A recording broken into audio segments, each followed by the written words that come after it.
បងប្រុសទី2កុំស្លាប់អីបងប្រុសទី2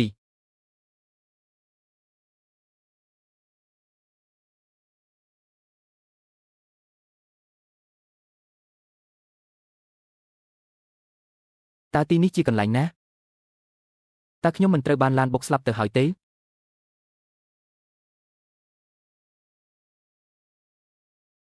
យូហ្វូទីបំផុតកូនដឹងខ្លួនហើយម៉ែភ័យស្ទើរតែស្លាប់ហើយនេះខ្ញុំឆ្លងភពមកហើយមែនទេខ្លាយជាក្មេងជំទង់ម្នាក់ជាតិមុនខ្ញុំមានទ្រព្យសម្បត្តិរាប់រយលានប៉ុន្តែបែរជាត្រូវប្រពន្ធនឹងកូនដែលស្រឡាញ់បំផុតក្បត់រហូតដល់ស្លាប់យ៉ាងវេទនាពេលស្លាប់ទៅចិត្តខ្ញុំត្រជាក់ដូចទឹកកកតែជាតិបានមកជួបគ្រួសារនេះយាយចាស់មិនចេះងាប់ថ្ងៃនេះត្រូវតែចែកផ្ទះគ្នាដាច់ខាតប្អូនស្រីថ្លៃបងសូមអង្វរបន្ធូរកំហឹងខ្លះទៅខ្ញុំខំធ្វើការរាល់ថ្ងៃស្ទើរតែស្លាប់ទៅហើយហេតុអ្វីត្រូវមកចិញ្ចឹមអាជំងឺជោគជាម្នាក់នេះទៀតលើកលែងតែអ្នកឯងឲ្យស្បៀងមកខ្លះប្អូនស្រីថ្លៃចាំសិនកុំយកទៅទាំងអស់អី121005000001080000បើគ្មានវាមកធ្វើជាបន្ទុកទេតើយើងខ្វះបាយហូបដល់ថ្នាក់នឹងមែនទេប្អូនស្រីថ្លៃកុំយកទៅទាំងអស់អីសៀវហ្វូកំពុងឈឺខ្លាំងណាស់បើគ្មានអីហូបទេគេទ្រាំមិនជាប់ទេទុកឲ្យគេបន្តិចទៅទុកឲ្យវាអាជំងឺជោគជានោះចិត្តងាប់ទៅហើយទុកឲ្យវាក៏ខ្ជះខ្ជាយដែរស្រីចិត្តអាក្រក់យកស្បៀងផ្ទះខ្ញុំមកវិញចេញទៅអាពូចង្រៃហេតុអ្វីបានជាខ្លាយជាបែបនេះពិតជាសី8ជាតិមែនដែលមកធ្វើជាគ្រួសារជាមួយពួកអ្នកឯង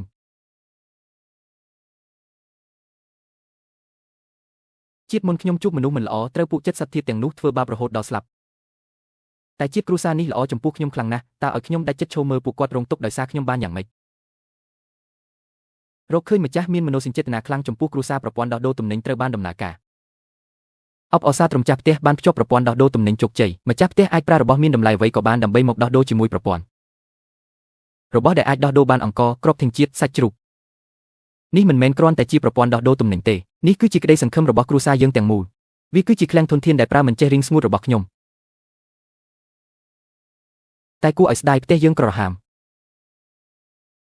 ទោះបីជាមានប្រព័ន្ធដោះដូរទំនិញដ៏ស័ក្តិសិទ្ធិក៏ខ្ញុំគ្មានរបស់អ្វីសមរម្យសម្រាប់យកទៅដោះដូរដែរ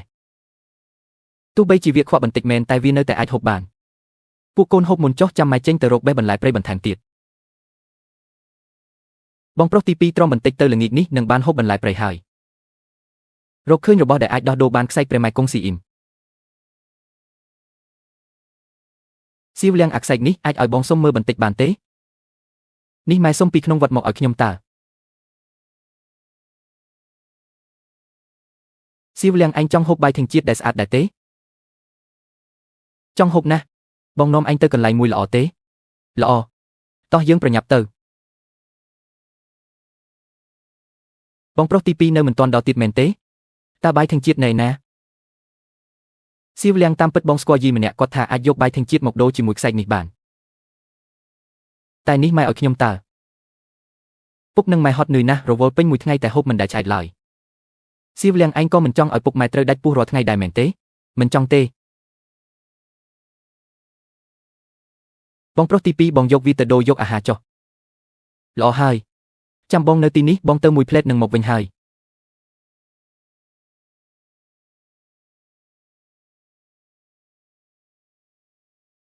ប្រព័ន្ធខ្ញុំចង់យករបស់នេះដូរយកបាយធញ្ញជាតិទទួលបានខ្សែកព្រះម៉ែកុងស៊ីអ៊ីមមួយគ្រឿងដោះដូរបានបាយធញ្ញជាតិចំនួន2គីឡូក្រាមបងប្រុសទី2មានគំនិតល្អមួយជោគជ័យហើយទោះបីជាអង្គទាំងនេះមិនសូវច្រើនមែនប៉ុន្តែវាអាចដាំបានបាយមួយឆ្នាំងយ៉ាងពេញសម្រាប់គ្រួសារយើងហូបបានមួយថ្ងៃពុកម៉ែបងស្រីលោកយាយមើលបងពីរយកអ្វីមកវិញនេះ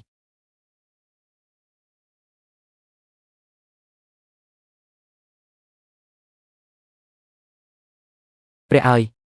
ស្រូវសាលីនេះជាស្រូវសាលីល្អណាស់សៀវហ្វូទោះបីជាគ្រួសារយើងក្រតែយើងមិនអាចលួចឬប្លន់គេបានទេពុកកុំបារម្ភអីកូនមិនបានលួចប្លន់អ្នកណាទេគឺកូនយកបន្តោងព្រះម៉ែកុងស៊ីអ៊ីមរបស់សៀវលៀងទៅដូរពួកកូនចង់ឲ្យពុកនិងម៉ែបានហូបឆ្អែត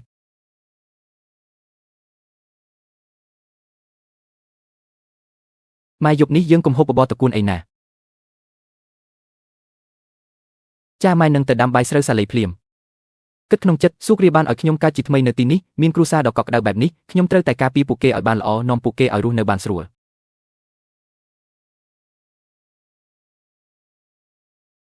គិតក្នុងចិត្តខ្ញុំត្រូវតែប្រញាប់រកលុយឲ្យបានស្អែកព្រលឹមខ្ញុំនឹងយកអាហារខ្លះឡើងភ្នំ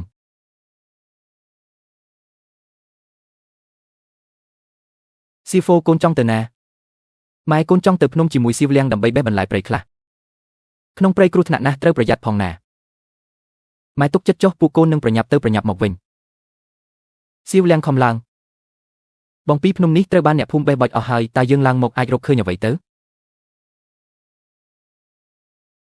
កុំបារម្ភអីបងមានវិធីរកកំណប់របស់ប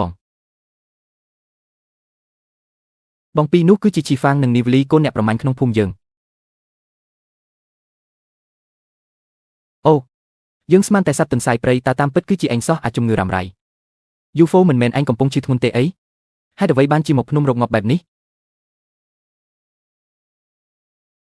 មនុស្សជឿស្គមដើរមិនត្រង់ផ្លូវផងចង់មកបរបាញ់សត្វនឹងគេដែរប្រយ័ត្នបរបាញ់ទន្សាយមិនបានបែរជាត្រូវចកសាហាវខំពំយកទៅវិញទៅឯងថានរណាដើរមិនត្រង់ផ្លូវបងពីកុំទៅប្រកែកជាមួយពួកគេអីពួកគេមានធ្នូនៅក្នុងដៃឈប់មកដាក់ទំនាយបងប្រុសខ្ញុំទៅបងប្រុសខ្ញុំមិនបានជឿអ្វីទាំងអស់បើមិនជឿទេឲ្យបងឯងសាកមៀខ្លួននៅនឹងកន្លែងពីរបីជុំមើលបើមិនដួលទេយើងនឹងឲ្យមន់ព្រៃនេះទៅពួកឯងកុំទៅខាតពេលនិយាយជាមួយពួកវាអីគ្រួសារមួយនេះសុទ្ធតែនាំរឿងស្អីមែនហើយ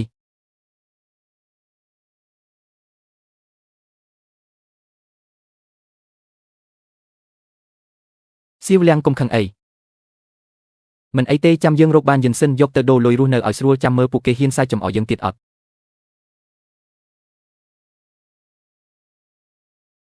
បងពីយើងកុំបន្តចូលទៅក្នុងព្រៃជ្រៅពេកអីសំឡេងពុកធ្លាប់ប្រាប់ថាក្នុងព្រៃជ្រៅមានសត្វសាហាវស៊ីមនុស្សអញ្ចឹងយើងនៅរកតែម្ដុំក្បែរនេះទៅរកបេះបន្លែព្រៃខ្លះវ៉ានៅទីនេះមានបន្លែព្រៃច្រើនណាស់ប៉ុណ្ណេះប្រហែលជាល្មមហើយ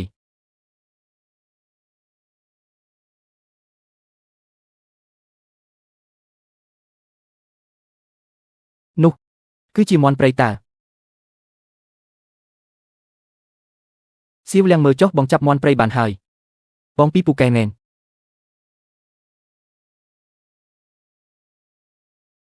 សៀវលៀងឯងមិនអីទេមែនទេនេះជាអ្វីទៅបង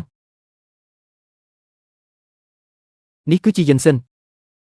នៅទីនេះត្រជាក់ហើយមានសំណើមពិតជាមានយិនសិនមែនយិនសិននេះមានតម្លៃណាស់អាចយកទៅដូរអង្ករនៅក្នុងភូមិបានច្រើនណាស់សៀវលៀងកុំទាន់អោត្រេកអរតែប៉ុណ្ណឹងបងគេថាអ្នកមាននៅតាមទីរួមស្រុកដើររកទិញយិនសិនក្នុងតម្លៃខ្ពស់ណាស់បើយើងយកទៅលក់នៅទីនោះច្បាស់ជាបានលុយច្រើនមិនខានបដូរយកអង្ករបានច្រើនពិតមែនអីប៉ុន្តែតើពុកម៉ែនឹងឲ្យពួកយើងទៅទេសៀវឡាំងបើសិនជាពួកយើងអាចយកយិនសិននេះទៅលក់នៅឯទីប្រជុំជនហើយបដូរយកអង្ករស្មុកវិញបានពុកម៉ែប្រកាសជាត្រេកអរខ្លាំងមិនខានល្អខ្ញុំស្ដាប់តាមបងទី2សៀវលៀងចង់សម្រាប់បន្តិចទេខ្ញុំមិនអីទេបងទី2ប្រញាប់ទៅតោះពួកយើងត្រូវប្រញាប់ត្រឡប់មកវិញមុនពេលមេឃងឹតវ៉ាវនៅទីប្រជុំជនមានមនុស្សច្រើនណាស់មន់អាំងនេះមានក្លិនឈ្ងុយណាស់ចង់ញ៉ាំម្លេះទេសៀវឡាំងឆាប់មកទីនេះមកពួកយើងប្រញាប់លក់បន្លែព្រៃនេះទៅបន្លែព្រៃទៅតែបេះពីលើភ្នំស្រស់ហើយថោកទៀតលក់បន្លែព្រៃសៀវឡាំងកុំអៀនអីស្រែកហើយមកលក់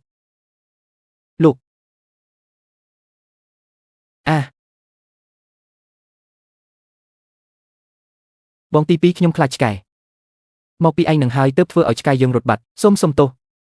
អំបញ្ញមិញខ្ញុំគ្រាន់តែចង់ស្រែកលក់បន្លែព្រៃប៉ុណ្ណោះបន្លែស្វិតរបស់ពួកឯងនេះមួយចិញ្ចៀងតម្លៃប៉ុន្មានលោកឯងនិយាយផ្ដេសផ្ដាស់អីហ្នឹងបន្លែព្រៃនេះនៅស្រស់សោះវាស្វិតរលួយអស់ទៅហើយហ្នឹងតបកាក់បើមិនលក់ទេហួសមិនលក់ទេលោកឯងគិតថាពួកយើងល្ងងងាយបោកដូចឆ្កែណែអាល្អិតនេះហ៊ានវាមនុស្សនៅក្នុងទឹកដីរបស់គូស៊ីវឈៀងយើងផងឯងស៊ីថ្លើមខ្លាផឹកប្រមាត់ខ្លាឃ្មុំឬយ៉ាងម៉េចឯងចង់ធ្វើអីបន្លែព្រៃនេះស្រស់ម្លឹងមិនក៏លោកឯងមុខក្រាស់ហ៊ានសម្លុតក្មេងពីរនាក់នេះម្លេះខ្ញុំគ្រាន់តែគិតថាវារៀងថ្លៃបន្តិចមិនឲ្យគេថ្លៃពេលទិញបន្លែទេអីនាងខ្ញុំស្អប់បំផុតអ្នកដែលចូលចិត្តសម្លុតអ្នកខ្សោយប្រញាប់ចេញទៅភ្លាមទៅអ្នកណាត្រូវការរបស់ស្វិតអស់ទាំងនេះ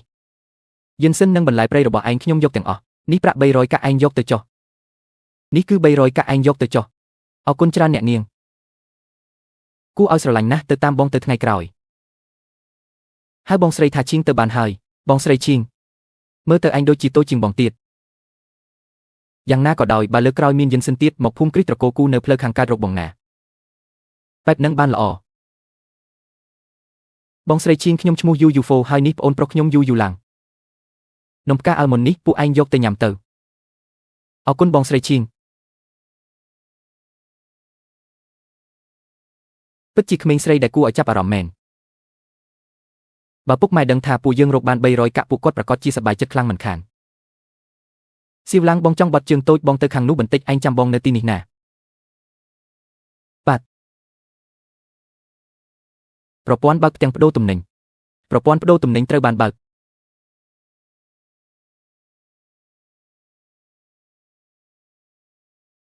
ជោគជ័យហើយហេតុអ្វីបងទី2មិនទាន់មកវិញទៀតមានរបស់ទាំងនេះគ្រួសារយើងអាចរស់បានច្រើនថ្ងៃទៀតហើយសៀវឡាំងបងមកវិញហើយបងទី2តើស្បៀងទាំងនេះបានមកពីណាអំបញ្ញមិញបងជួបពូម្នាក់លក់ស្បៀងនៅខាងនោះគាត់ប្រញាប់ធ្វើដំណើរក៏លក់របស់ទាំងនេះឲ្យបងក្នុងតម្លៃថោកវ៉ាអង្គច្រើនម្លេះតោះប្រញាប់យករបស់ទាំងនេះទៅផ្ទះឲ្យពុកម៉ែសប្បាយចិត្តដែរ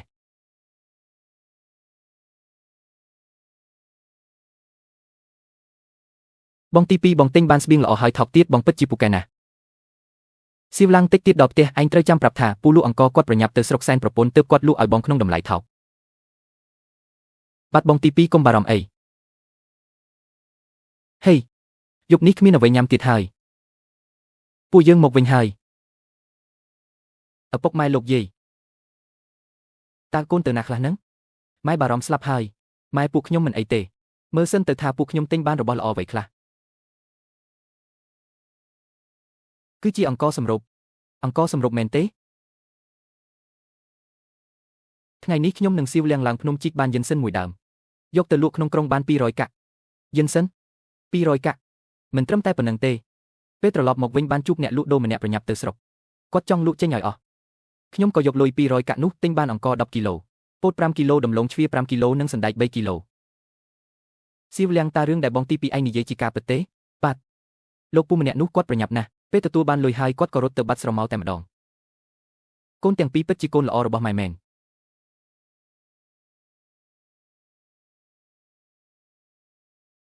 នំទាំងនេះញ៉ាំមិនឆ្អែតទេចាំម៉ែទៅធ្វើបាយឲ្យពួកកូនញ៉ាំ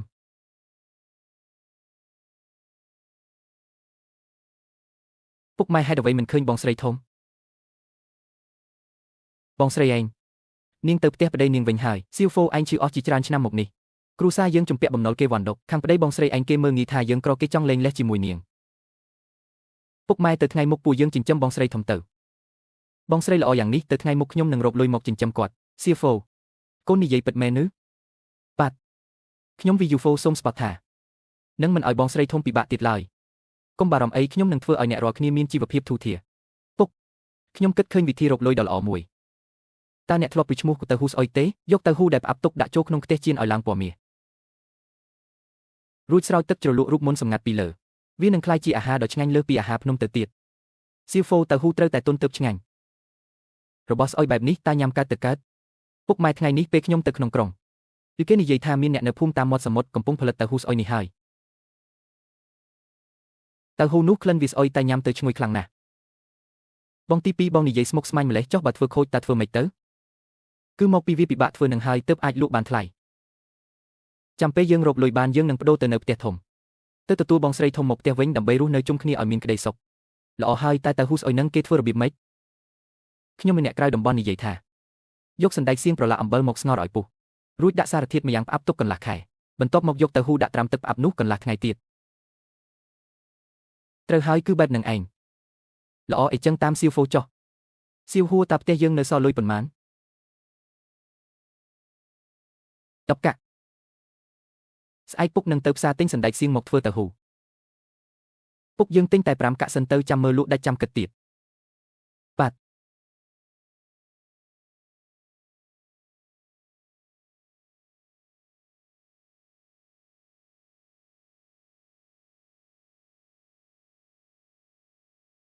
ពុកមានអារម្មណ៍យ៉ាងម៉េចដែរធូស្រាវច្រើនហើយ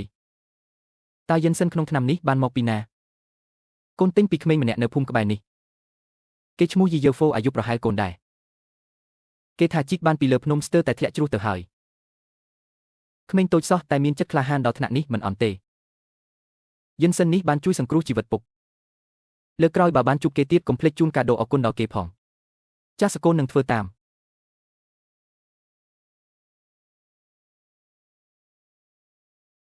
សៀវហ្វូចង់ញ៉ាំអីបន្តិចដើម្បីសម្រាប់ខ្លះទេផ្លែសានចាធំម្លេះ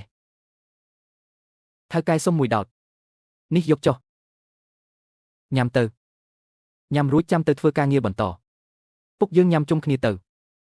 ថ្ងៃក្រោយពួកយើងក៏នឹងបើកតូបលក់នំដែរអារម្មណ៍ដែលមានពុកថ្នាក់ថ្នមបែបនេះពិតជាល្អណាស់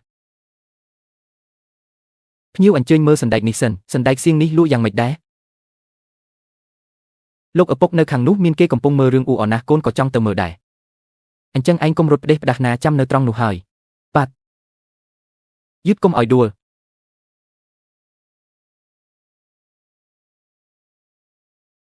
បើកប្រព័ន្ធដោះដូរទំនិញក្នុងប្រព័ន្ធអង្គរមីលេត1ចិន500ក្រាមថ្លៃតែ2កាក់ទេតែនៅខាងក្រៅលក់ដល់ទៅ4កាក់ឯណោះខ្ញុំចង់ដូរយកអង្គរមីលេត10ចិន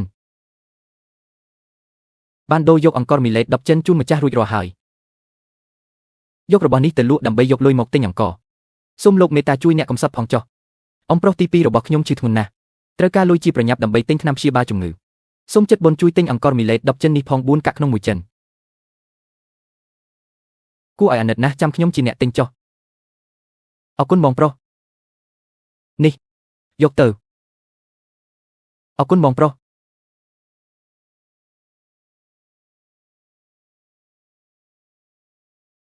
ប្រព័ន្ធដូរយកអង្គរ2ចិនពោត2ចិនដំឡូងជ្វា2ចិននិងប្រេង2ចិនបានដូរជូនម្ចាស់ដោយជោគជ័យលោកឪពុកទិញសណ្ដែកសៀងរួចហើយឬនៅទិញរួចហើយតោះយើងប្រញាប់ត្រឡប់ទៅផ្ទះវិញទៅ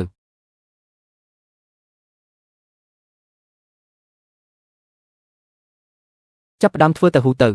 ដំបូងយកសណ្ដែកសៀងលីទឹកកិនឲ្យចេញជាទឹកសណ្ដែកបន្ទាប់មកធ្វើទឹកសណ្ដែកឲ្យទៅជាខួរតាហ៊ូសង្កត់ទុករយៈពេល1យាមវានឹងក្លាយទៅជាតាហ៊ូពណ៌ខ្ចីដ៏ទន់ល្មើយ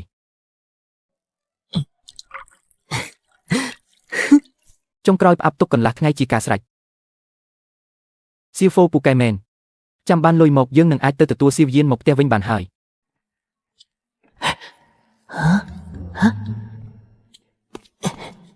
ស្បៀងអាហារនៅក្នុងផ្ទះកាន់តែហូបកាន់តែតិចទៅហើយខ្ញុំត្រូវតែលួចថែមវាជារៀងរាល់ថ្ងៃទើបបាន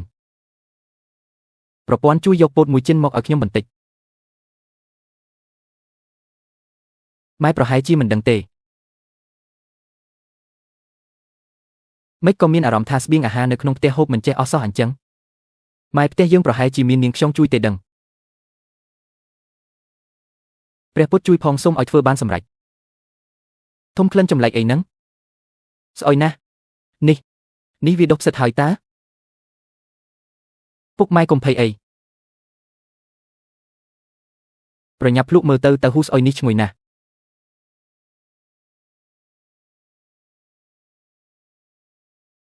ឆ្ងាញ់ណាស់ពួកយើងធ្វើបានសម្រេចហើយបងប្រុសទី2ខ្ញុំចង់បានដែរតើហ៊ូស្អុយនេះអាចហូបឆៅបាន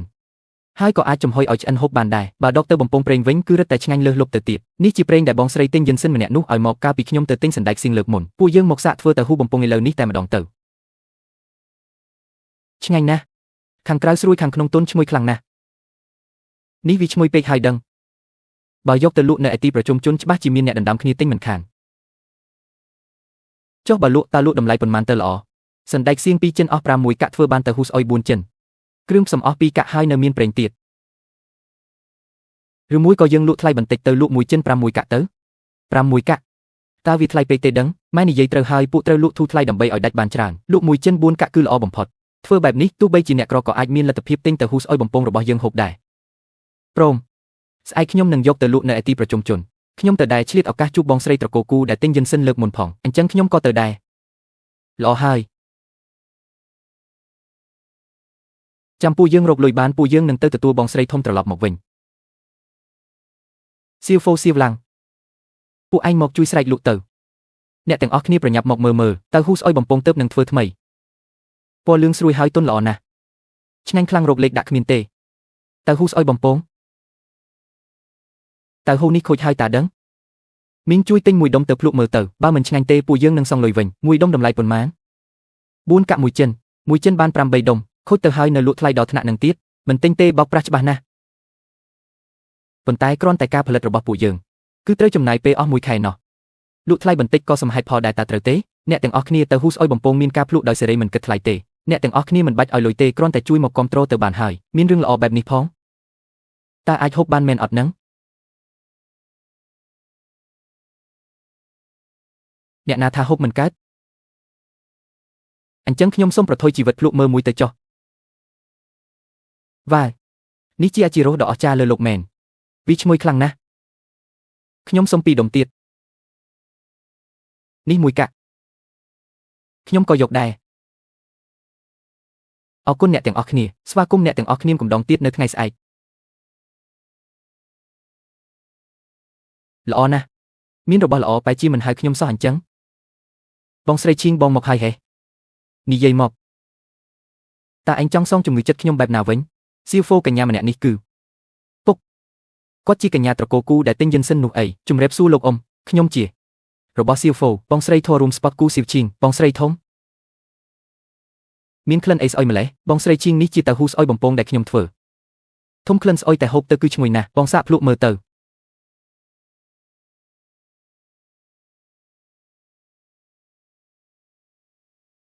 វ៉ានេះវាឈ្ងុយជាងសាច់ទៅទៀតយកឲ្យខ្ញុំ10ដុំទៀតមកសុំទោសផងបងស្រីឈីងតៅហ៊ូស្អុយបំពងថ្ងៃនេះលក់អស់រលីងហើយទិញតៅហ៊ូស្អុយយកទៅបំពងខ្លួនឯងនៅផ្ទះទៅមិនបាច់ទេរបស់ទាំងនេះខ្ញុំយកទាំងអស់លើកក្រោយបើមានរបស់ល្អទៀតហាមភ្លេចខ្ញុំណាបាទបងស្រីឈីងនេះគឺជាប្រាក់ឈ្នួលប្រចាំខែថ្ងៃក្រោយពួកឯងត្រូវយកទៅហ៊ូស្អុយមកឲ្យខ្ញុំរាល់ថ្ងៃបាទអរគុណបងស្រីឈីងល្អណាស់ត្រឹមតែមួយព្រឹកសោះលក់បាន15កាក់បាត់ទៅហើយមួយថ្ងៃចំណេញបាន10កាក់មួយខែគឺ300កាក់ហាពុកគ្រួសារយើងខ្លាចជាអ្នកមានហើយប្រព័ន្ធ system បដូរយកសណ្ដែកសៀង1គីឡូបានបដូរជូនម្ចាស់ដោយជោគជ័យពុកអំបញ្ញមិញអ្នកនាងគូថាចង់ឲ្យសណ្ដែកសៀងដែលហាងនាងលក់មិនដាច់មកខ្ញុំទៅយកសិនពុកនិងប្អូនរងចាំនៅទីនេះហើយ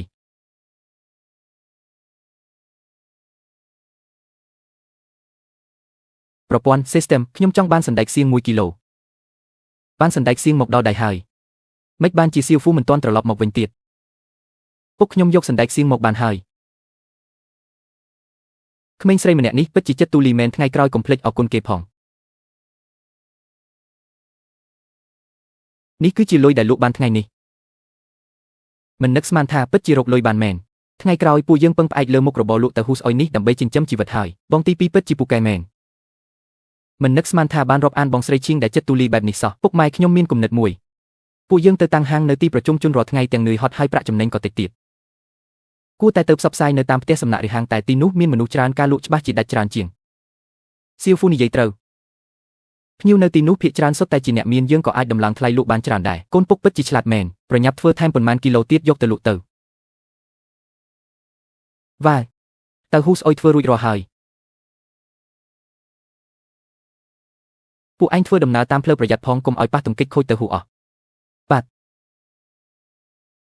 សៀវហ្វូសៀវលៀងពួកយើងចេញដំណើរពុកសៀវលៀងពួកឯងលក់សិនចុះខ្ញុំទៅដឹកអីវ៉ាន់ឲ្យអ្នកនាងគូសិនឆាប់ទៅឆាប់មកណា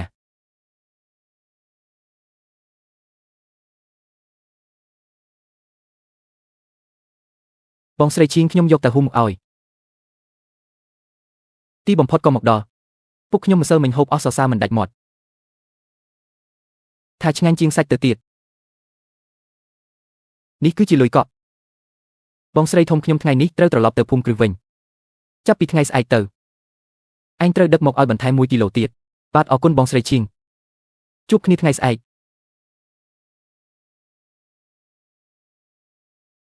ចាប់ផ្ដើមពីហាងនេះមុនទៅចុះសន្តាគារយីវពីនមិនទទួលស្វាគមន៍អ្នកសុំទានទេទៅឲ្យឆ្ងាយកុំមករំខានការរកស៊ីរបស់ពួកយើងបងប្រុសពួកខ្ញុំយកអីវ៉ាន់មកឲ្យទេក្លិនស្អុយអីចឹងស្អុយចង់ងាប់ទៅហើយរបស់ស្អុយរលួយបែបនេះក៏ហ៊ានយកមកឲ្យគេលក់មុខអញ្ចឹងដែរកុំមកញ៉ៃញ៉ៃនៅទីនេះបងប្រុសពួកខ្ញុំយ៉ាងណាក៏ជាភ្ញៀវដែរនេះជាវិធីទទួលភ្ញៀវរបស់សន្តាគារឬ ដល់វិញអ្នកសុំទានមួយក្រុមមកសួរនាំពីរបៀបទទួលភ្ញៀវហើយឬថៅកែនេះជាតើហ៊ូស្អុយដែលគ្រួសារខ្ញុំធ្វើគ្មានពីទេក្នុងលោកនេះលោកសាក់មួយម៉ាត់ទៅនឹងដឹងហើយឆាប់យកចេញទៅក្លិនស្អុយអីចឹងថៅកែតើហ៊ូស្អុយនេះខាងក្រៅស្រួយខាងក្នុងទន់ឆ្ងាញ់ជាងសាច់ជ្រូក3ជាន់ទៅទៀតលោកមិនសាកបន្តិចទេពិតជាគួរឲ្យស្ដាយណាស់បើលោកនៅតែស្ទាក់ស្ទើរទៀតនោះនឹងត្រូវអ្នកផ្សេងដណ្ដើមទិញមុនបាត់ឥឡូវហើយបាត់បង់ភ្ញៀវដែលចូលចិត្តសាករបស់ថ្មីច្រើនហើយតើសៀវអើឯងមកសាកមើលបាទថៅកែ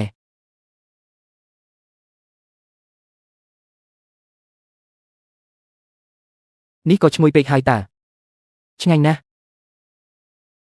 អាចប្រៀបបាននឹងសាច់ខ្លើមនាគទៀតផងតើហ៊ូឯងនេះលក់យ៉ាងម៉េច1គីឡូ5មួយកាក់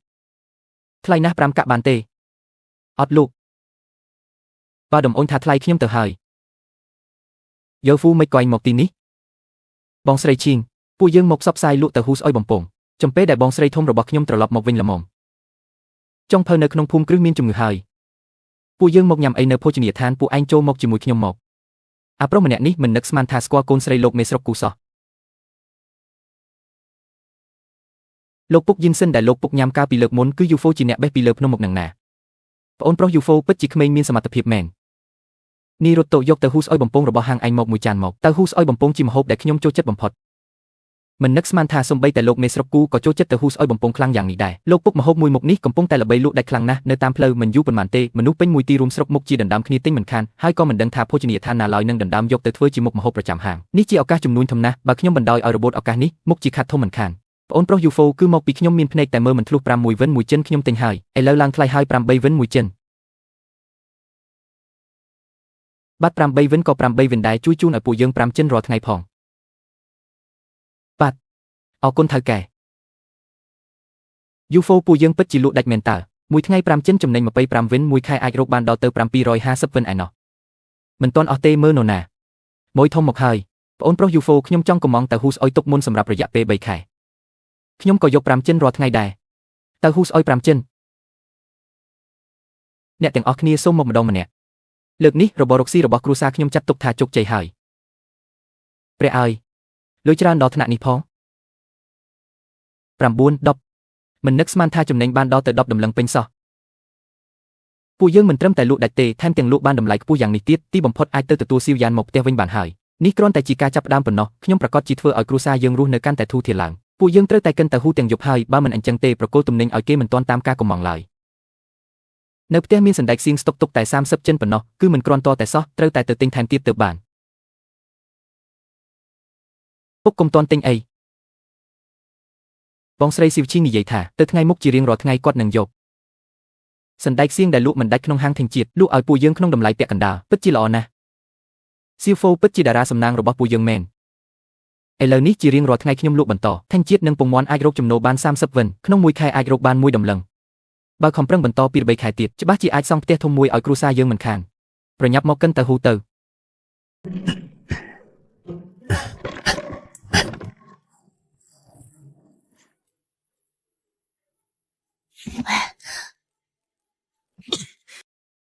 ទៅហ៊ូស្អុយ30ចិនរួចរាល់ហើយ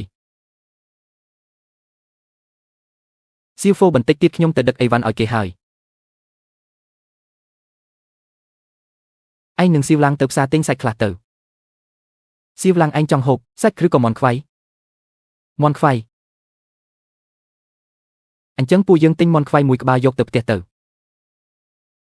សៀវឡាងបងស្រីសៀវឈីងហៅខ្ញុំឲ្យទៅយកសណ្ដែកសៀងនៅហាងធេងជាតិឪពុករបស់នាងគឺជាមេស្រុកមិនចង់ឲ្យអ្នកដទៃដឹងថាគ្រួសារនាងមានបើកហាងធេងជាតិទេខ្ញុំទៅទីនោះមួយផ្លេតសិនអញកុំដើរផ្ដេសផ្ដាស់ឲ្យសោះចាំខ្ញុំនៅទីនេះមួយផ្លេតបាទបងប្រុសទី2ដើរយឺតប្រយ័ត្នដួលណា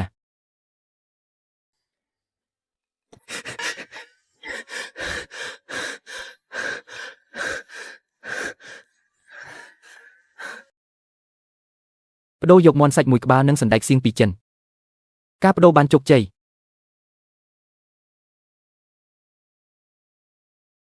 មានសំណាងណាស់ជំរាបសួរបងស្រីឈីងទឹកជ្រលក់ដែលឯងស្រោចលើទៅហ៊ូស្អុយបំពងនោះតើបានដាក់គ្រឿងផ្សំអ្វីខ្លះទៅពិតជាឆ្ងាញ់ខ្លាំងណាស់ចង់ដឹងមែនទេខ្ញុំអាចប្រាប់ដោយមិនគិតថ្លៃបានប៉ុន្តែឯងត្រូវសន្យានឹងខ្ញុំរឿងមួយសិនថាម៉េច អាចរំខានបងបន្តិចបានទេនៅចំពោះមុខគ្រួសារខ្ញុំជួយកុហកជំនួសខ្ញុំបន្តិចបានទេគ្រាន់តែនិយាយថាសណ្ដែកសៀងទាំងនេះគឺទិញពីហាងធញ្ជាតិគ្រួសារបងក្នុងតម្លៃពាក់កណ្ដាលប៉ាន់តើអរគុណបងស្រីឈៀងសៀវឡាំងបងត្រឡប់មកវិញហើយបងប្រុសទី2មាន់សាច់មួយក្បាលធំណាស់បងស្រីឈៀងក៏មកដែរមែនទេទៅថ្ងៃមុខពេលពួកឯងប្រើសណ្ដែកសៀងពីហាងរបស់ខ្ញុំកុំភ្លេចធ្វើទៅហួរឲ្យខ្ញុំទុនបន្តិចផងណាបាទបងស្រីឈៀងខ្ញុំមានការរវល់សិនជួបគ្នាថ្ងៃក្រោយ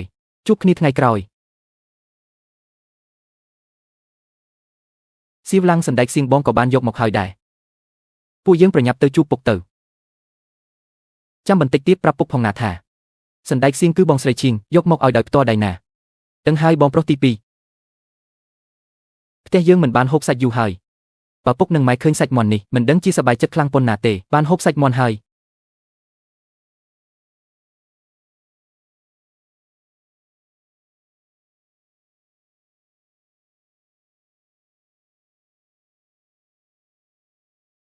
សៀវហ្វូខ្លួនប្រានឯងទៅតែជាសះស្បើយទេត្រូវតែហូបសាច់ឲ្យបានច្រើនទៅបាន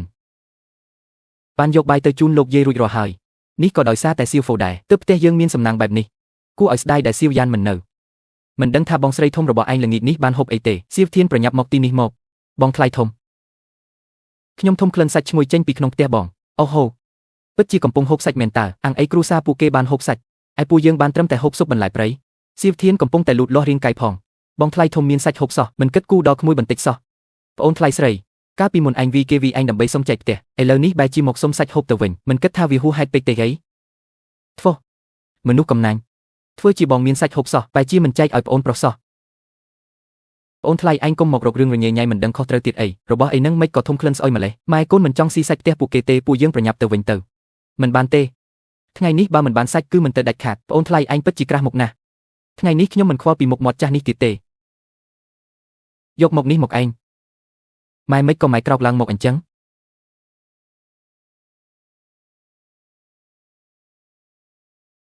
ម៉ែកំពុងតែឈឺត្រូវសម្រាកបានច្រើនទូឈុនជៀននាងស្រីចង្រៃតាជូកាន់ទុកទៅជួយដេញមីស្រីកាច់ឆ្នាសម្នាក់នេះចេញទៅឲ្យខ្ញុំទេបើមិនព្រមប្រកាច់ចេញទៅទេខ្ញុំមិនយកទៀតទេណាទៅក៏ទៅកូនធានរបស់ខ្ញុំមិនយូរមិនឆាប់នឹងបានធ្វើជាមេតបមិនខានគួរឲ្យអាណិតណាស់ដែលមិនបានស៊ីសាច់ពុកម៉ែពួកយើងខំប្រឹងហត់នឿយទៅទិញសណ្ដែកសៀងនៅទីប្រជុំជនមិនស្មើនឹងប្រម៉ូទិញនៅក្នុងភូមិផ្ទាល់តែម្ដងទេអីគំនិតល្អគ្រួសារយើងនាំអ្នកភូមិមានបានទាំងអស់គ្នាល្អនោះនឹងមិនត្រូវគេចំណែងឈ្នានេះទៀតទេត្រូវតែបដូរសណ្ដែកសៀងដែលទិញមកនោះចេញឲ្យអស់ទេបាននៅក្នុងប្រព័ន្ធ system មានពូជសណ្ដែកសៀងដែលផ្ដល់ទិន្នផលខ្ពស់ជាងនេះខ្ញុំនៅមានគំនិតល្អមួយទៀតឬគេថាការដាំដុះក្នុងផ្ទះសំណាញ់អាចប្រមូលផលបាន3ដងក្នុងមួយឆ្នាំព្រះអើយប្រមូលផលបាន3ដងសៀវហ្វូឯងនិយាយមែនទេបាទពួកយើងគួរតែបង្រៀនអ្នករាល់គ្នាឲ្យរួមគ្នាដាំសណ្ដែកសៀងក្នុងផ្ទះសំណាញ់ដើម្បីបង្កើនទិន្នផលល្អធ្វើតាមអ្វីដែលសៀវហ្វូនិយាយទៅចាប់ពីថ្ងៃស្អែកទៅចាប់ផ្ដើមប្រមូលទិញសណ្ដែកសៀងស្តុកទុកថៅកែសណ្ដែកសៀងលក់មិនដែរទៅសណ្ដែកសៀងរបស់ខ្ញុំពួកស្មុំដូចជាឯងគ្មានលុយទិញទេលោកមើងងាយអ្នកណាគេហ្នឹងសណ្ដែកសៀងផ្ទះលោកមួយចិនថ្លៃប៉ុន្មាន6កាក់មួយចិនមិនចុះថ្លៃទេថ្លៃម្លេះពីថ្ងៃមុនទៅតែ3កាក់មួយចិនសោះថ្ងៃនេះឡើងដល់6កាក់បាត់ទៅហើយបើមិនទិញទេប្រញាប់ដើរចេញទៅមុននឹងទិញលោកត្រូវប្រាប់ពួកយើងសិនហេតុអ្វីបានជាឡើងថ្លៃលឿនម្លេះហាសោះនៅភាគខាងជើងកំពុងតែកើតមានគ្រោះទុរភិក្សសណ្ដែកសៀងនៅភាគខាងជើងកំពុងតែជួបគ្រោះរងស្ងួតទិន្នផលសណ្ដែកសៀងធ្លាក់ចុះយ៉ាងខ្លាំងតម្លៃមានតែឡើងថ្លៃពីមួយថ្ងៃទៅមួយថ្ងៃប៉ុណ្ណោះសម័យកាលច្របូកច្របល់ចិត្តមកដល់ហើយត្រូវតែប្រញាប់រកប្រាក់ដើម្បីគេចវេះពីគ្រោះភ័យទៅបានចុះពួកឯងព្រមទិញឬមិនទិញទេនេះមិនទិញទេពួកយើងសុំមើលសិនទៅអាណាឈប់សិនមើលចាត់ទុកថាខ្ញុំស៊ុយទៅចុះ5កាក់ព្រមមិនព្រមចុះពួកឯងចង់បានប៉ុន្មានដែរយកទាំងអស់ស្អីគេសណ្ដែកសៀងទាំងអស់នៅលើតុឯងខ្ញុំយកទាំងអស់ពួកយើងត្រឡប់មកវិញហើយ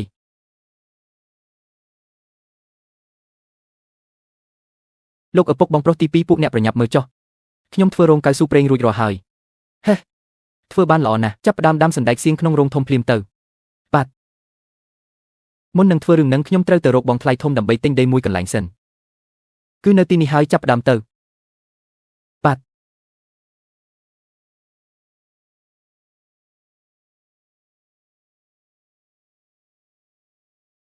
ចុងក្រោយធ្វើរួចរាល់ហើយ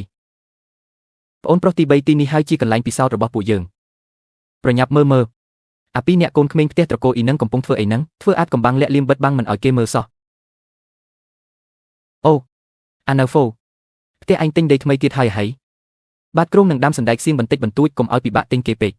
ផ្ទះពួកអញលើកនេះច្បាស់ជាមានបានហើយនោះជាស្អីហ្នឹងណែឈុនជៀនបងប្រុសធំរបស់ប្តីអញមានលុយណាស់ណារោងកៅស៊ូប្រេងនេះជារបស់ផ្ទះដាជូហីពិតមែនតើផ្ទះគេទើបតែទិញដីថ្មីអស់5 រៃថែមទាំងជាដីស្រែស្រោចស្រពយ៉ាងល្អទៀតផង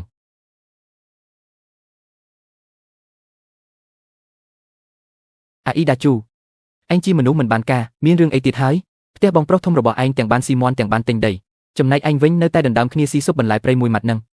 មិនដឹងជាខ្ញុំស៊ើយ៉ាងម៉េចបានជាមកយកមនុស្សរងងដូចជាអញសោះហេអញចង់មើលណាស់ថាអាប៉ុកឆ្នាំហ្នឹងកំពុងលេងល្បិចអី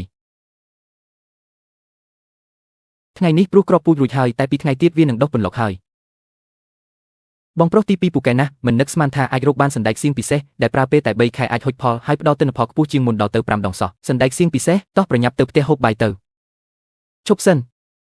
អ៊ំស្រីទី2មានការអីមែនទេអាណូហ្វូអញទិញក្រដាសប្រេងច្រើនម្លេះមិនខ្លាចធ្វើឲ្យរលាយហិនហោចគ្រួសារអញទេហីអ៊ំស្រីទី2នេះអ៊ំឃើញអ្នកដតីបានល្អមិនបានមែនទេថ្ងៃនេះអញត្រូវតែមើលឲ្យឃើញថាពួកឯងកំពុងធ្វើរឿងលាក់លៀមអីមិនបានទេខ្ញុំមិនអនុញ្ញាតឡើយពូកែណាស់ណាអាណូហ្វូអញហ៊ានប្រឆាំងនឹងចាស់ទុំផងហា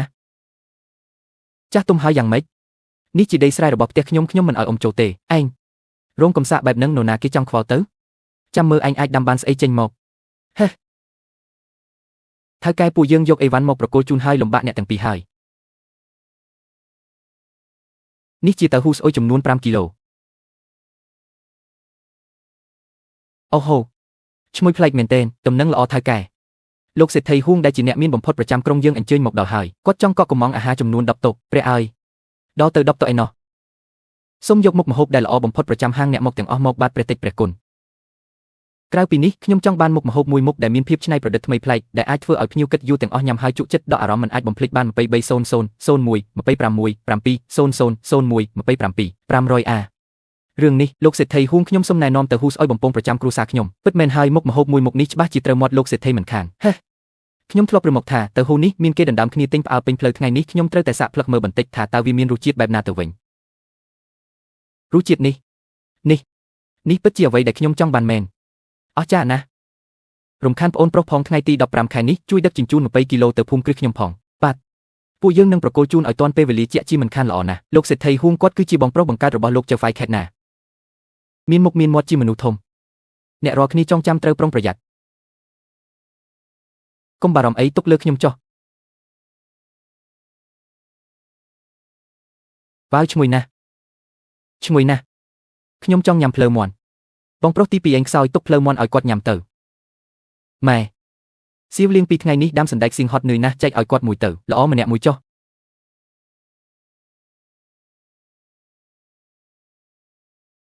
មិនល្អទេមានរឿងធំហើយក្នុងភូមិសៀវហ្វូកុំចេញមកក្រៅអីខ្ញុំនឹងម៉ែឯងទៅមើលបន្តិចអ្នករាល់គ្នាស្ដាប់ឲ្យច្បាស់ឆ្នាំនេះត្រូវការកម្លាំងពលកម្មគ្រប់ផ្ទះត្រូវតែបញ្ជូនមនុស្សប្រុសពេញកម្លាំងម្នាក់ចប់ហើយហេតុអីចំពេលនេះទៅវិញមេភូមិដាជើអើយផ្ទះឯងមានសាច់ហូបហើយតើថ្ងៃក្រោយពេលខ្ញុំមិននៅខ្លាចតែមិនបានហូបទេរដូវភ្លៀងចិត្តមកដល់ហើយលោកចៅហ្វាយខេតបានចេញបញ្ជាដាច់ខាតដើម្បីការពារទឹកជំនន់គ្រប់ផ្ទះត្រូវតែបញ្ជូនមនុស្សទៅធ្វើទំនប់ទឹកអ្នកល្មើសបញ្ជានឹងត្រូវកាត់ក្បាលពេលណាត្រូវចេញដំណើរ3 ថ្ងៃទៀតអីគេ3 ថ្ងៃចំពេលដែលត្រូវដកស្មៅនឹងធ្វើស្រែផងបើខ្ញុំទៅចោះដីស្រែខ្ញុំធ្វើម៉េចទៅខ្ញុំដឹងថាឯងមិនងាយស្រួលទេប៉ុន្តែឯងនឹងអានីវបានចែកផ្ទះគ្នាហើយមានតែធ្វើបាបប្អូនស្រីម្នាក់នេះហើយពុកខ្ញុំនឹងមើលថែផ្ទះឲ្យបានល្អស៊ីហ្វូមុនពេលពុកចេញទៅត្រូវតែទៅទទួលបងស្រីធំឯងមកផ្ទះវិញសិនពេលដែលពុកមិននៅមិនអាចឲ្យកូនស្រីរងការធ្វើបាបនៅខាងក្រៅទេដឡងស្រីឯងមកធ្វើអីខ្ញុំមកសួរសុខទុក្ខសៀវយានរវល់ណាស់គ្មានពេលជួបទេបងស្រីធំរបស់ខ្ញុំចង់លេងលេះជាមួយកូនប្រុសអ្នកថ្ងៃនេះពួកយើងត្រូវតែទទួលបងស្រីធំត្រឡប់ទៅវិញសៀវហ្វូពុកសៀវហ្វូមីកូនមិនបានការនោះរៀបការមកផ្ទះខ្ញុំ1 ឆ្នាំហើយមិនទាន់បង្កើតកូនបានម្នាក់ផងហើយក៏ជួយអ្វីដល់ខាងស្រុកកំណើតមិនបានទៀតគ្រួសារខាងស្រីចង់មកទទួលនាងទៅផ្ទះវិញអត់មានផ្លូវទេពុកខ្ញុំចង់ទៅផ្ទះវិញ មិនឲ្យទៅទេខ្ញុំប្រាប់អញឲ្យដឹងអាគម្រងនៅភូមិចិត្តខាងបានឲ្យប្រាក់ខ្ញុំ10ដំឡឹងហើយបើអញហ៊ានតែរត់ខ្ញុំនឹងលក់អញចោលអញហ៊ានហេ10ដំឡឹងមែនទេខ្ញុំឲ្យក៏បានខ្វល់អីអាមនុស្សក្រីក្រដូចឯងមានប្រាក់10ដំឡឹងមកឲ្យដែរហេមិនក៏ដឹងថាខ្ញុំគ្មានសៀវឡាំងឯងចាំយាមនៅទីនេះការពារបងស្រីធំឲ្យល្អខ្ញុំនឹងត្រឡប់ទៅយកប្រាក់ឥឡូវនេះមិនក៏គ្មានប្រាក់សោះអញ្ចឹងទើបតែរកស៊ីបាន2 3ថ្ងៃប្រាក់ទាំងអស់យកទៅទិញសណ្តែកអស់ហើយចុះធ្វើម៉េចទៅពួកយើងមិនអាចទុកសៀវយ៉ានចោលដោយមិនខ្វល់បានទេសៀវហ្វាឬមួយក៏ពួកយើងលក់ដេកចោលទៅតែបើលក់ក៏នៅតែមិនគ្រប់10ដំឡឹងដែរពុកម៉ែខ្ញុំមានប្រាក់ឯងមិនក៏មានកាលពីមុនខ្ញុំបានលក់ដូរស្រូវសាឡេងនៅឯទីប្រជុំជនរកបានប្រាក់យ៉ាងហោចណាស់15ដំឡឹង15ដំឡឹងឯងនិយាយមែនទេពុកម៉ែចាំខ្ញុំទៅយកប្រាក់មកឥឡូវហើយប្រព័ន្ធដកប្រាក់10ដំឡឹង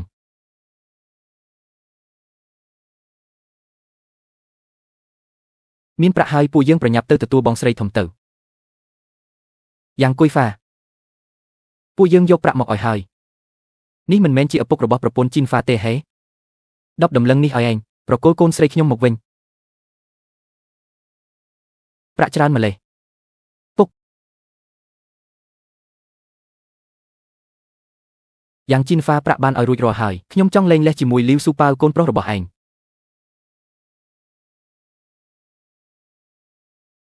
មិនអីទេម៉ែ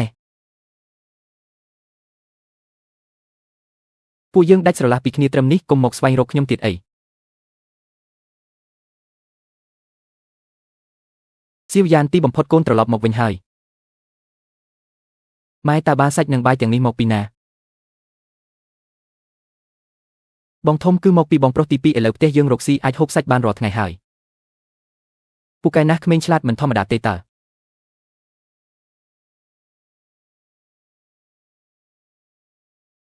បងធំខ្ញុំមិនឲ្យគេធ្វើបាបបងទៀតទេទៅថ្ងៃមុខបងមកលក់ទៅហ៊ូស្អុយបំពងជាមួយពួកយើងទៅ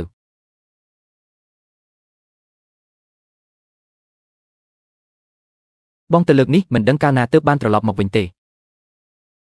លីថាពួកពលកររែកពុនតែងតែដាច់ពោះហើយអូននឹងធ្វើនំឲ្យបានច្រើនបន្តិចឲ្យបងយកទៅតាមខ្លួនដើម្បីហូបមិនអាចឲ្យពុកពិបាកឡើយប្រព័ន្ធផ្លាស់ប្ដូរបានជោគជ័យ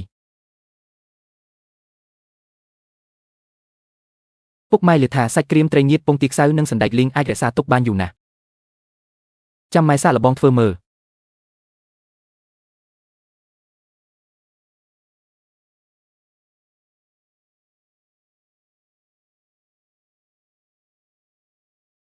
ពុកវារបស់ទាំងនេះបងយកទៅហូបនៅការដ្ឋានទៅកុំឲ្យគេដឹងឲ្យសោះបាទ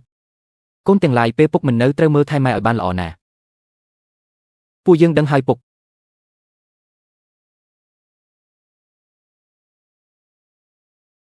ប្រញាប់ដើរទៅ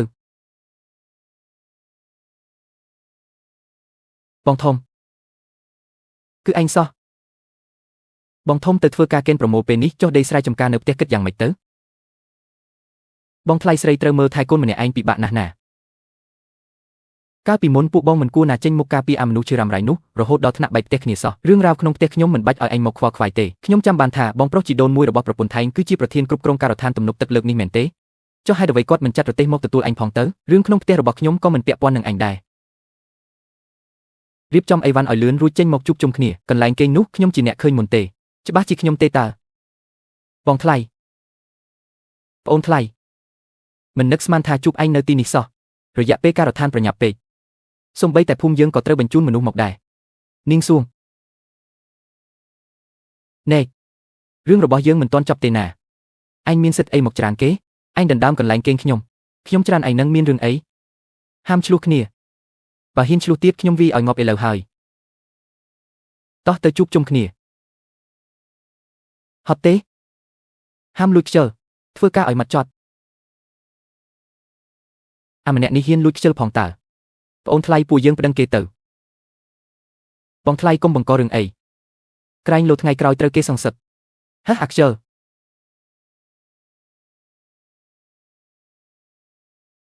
អ្នកណាហ៊ានលួចខ្ជិលក្រោកឡើងធ្វើការឲ្យខ្ញុំភ្លាមបងជីដូនមួយបងមកហើយ យ៉ាងណាក៏ខ្ញុំជាប្អូនថ្លៃបងដែរមិនអាចល្អដាក់ខ្ញុំបន្តិចបានទេអីកុំហៅខ្ញុំថាបងជីដូនមួយចូលមកដល់ក្នុងកន្លែងការដ្ឋាននេះត្រូវតែហៅខ្ញុំថាលោកមេការធំលោកមេការធំបញ្ជាឲ្យធ្វើការឲ្យលឿនឡើងបាទខ្ញុំធ្វើឲ្យតើហ្វុយនាំតែឲ្យអ្នកដតីលំបាកតាមទេត្រូវគេវាងាប់ក៏សំមុខដែរខ្ញុំនៅក្មេងនៅឡើយទេបាយបន្តិចបន្តួចនឹងមិននឹងឆ្អែតទៅមើលចុះបងជីដូនមួយខ្ញុំល្អដាក់ខ្ញុំប៉ុណ្ណាគឺបាយស្គុះតែម្ដងពួកឯងបានត្រឹមតែស៊ីចំណីជ្រូកប៉ុណ្ណោះ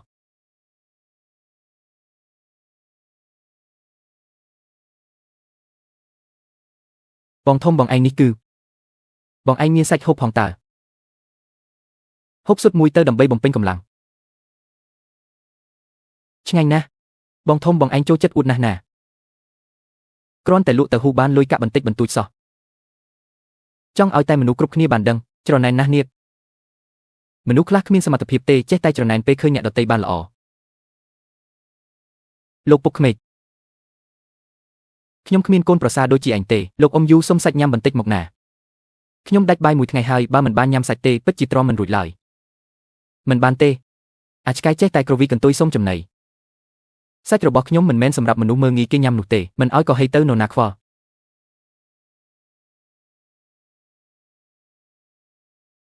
ស្ដាប់ឲ្យច្បាស់ទាំងអស់គ្នា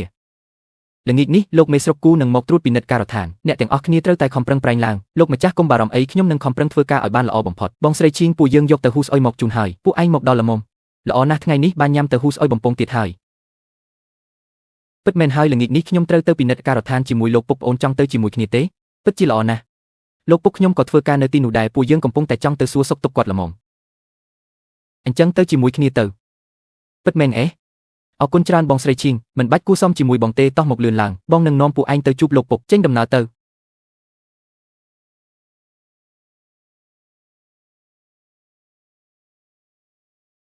មេការជួយរយៈពេលកន្លងមកនេះនឿយហត់ដល់អ្នករាល់គ្នាហើយ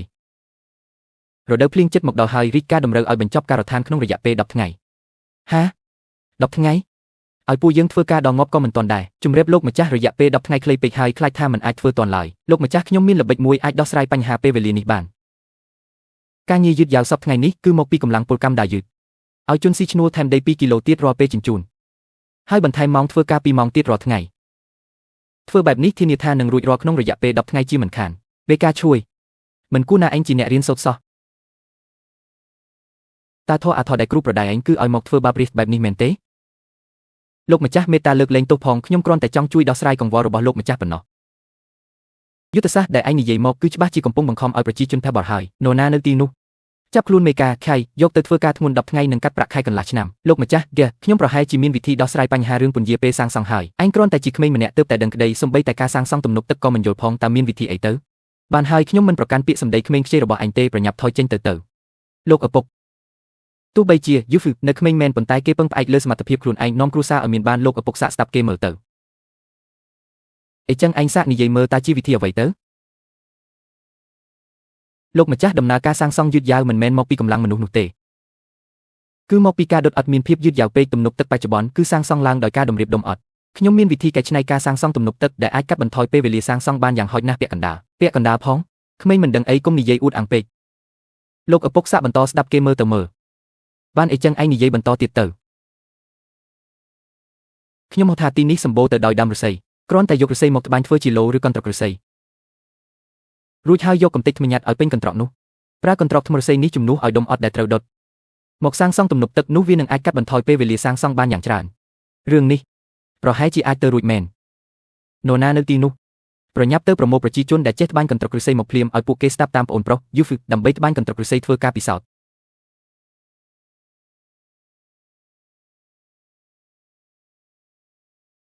លោកម្ចាស់កន្ត្រកឫស្សីធ្វើរួចរាល់ហើយប្រញាប់ចាប់ផ្ដើមដាក់ថ្មចូលរួចយកទៅសាងសង់ទំនប់ភ្លាម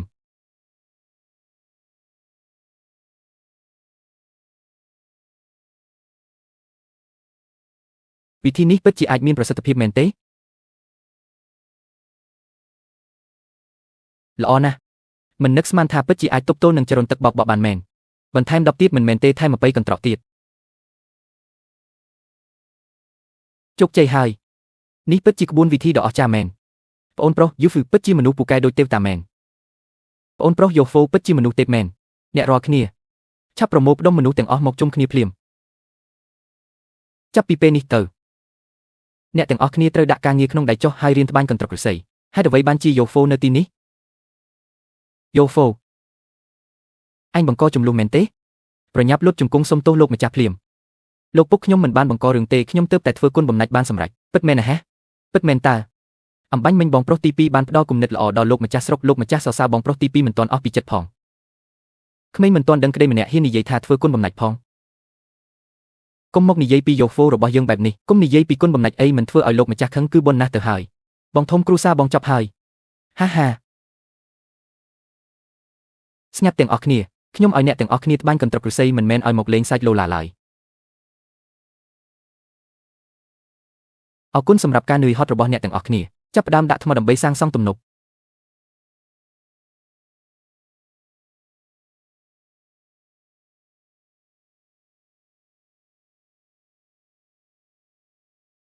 ល្អណាស់ប្រើពេលត្រឹមតែកន្លះថ្ងៃប៉ុណ្ណោះក៏អាចបង្ហើយការងារពីរថ្ងៃបានដែរប្អូនប្រុសយូហ្វូឯងបានជួយយើងច្រើនណាស់ចង់បានរង្វាន់អ្វីចូលនិយាយមកចុះអាល្អិតនេះពិតជាធ្វើគុណបំណាច់បានសម្រេចមែនពិតជាគួរឲ្យខឹងណាស់លោកម្ចាស់ខ្ញុំមិនចង់បានរង្វាន់អ្វីឡើយពិតជាពុតត្បុតមែនអញដឹងទេថារង្វាន់របស់យើងមានតម្លៃប្រាក់ប៉ុន្មានលោកម្ចាស់វិធីសាស្ត្រត្បាញកន្ត្រកឫស្សីដាក់ថ្មនេះមិនគួរប្រើតែក្នុងក្រុងសៀវហឺនេះឡើយប៉ុន្តែគួរតែថ្វាយទៅព្រះមហាក្សត្រដើម្បីឲ្យព្រះអង្គដាក់ឲ្យអនុវត្តនៅគ្រប់ខេត្តស្រុកដែលត្រូវការសាងសង់ទំនប់ធ្វើបែបនេះនឹងអាចផ្ដល់ផលប្រយោជន៍ដល់ប្រជារាស្ត្ររាប់លាននាក់អាល្អិតនេះហេតុអ្វីបានជាមានទស្សនវិស័យទូលំទូលាយបែបនេះសូមលោកម្ចាស់ទទួលយកការផ្ដល់យោបល់របស់ខ្ញុំផងអាល្អិតចង្រៃយូហ្វូធ្វើបានល្អណាស់យើងពិតជាទទួលបានប្រយោជន៍ច្រើនពីការណែនាំនេះ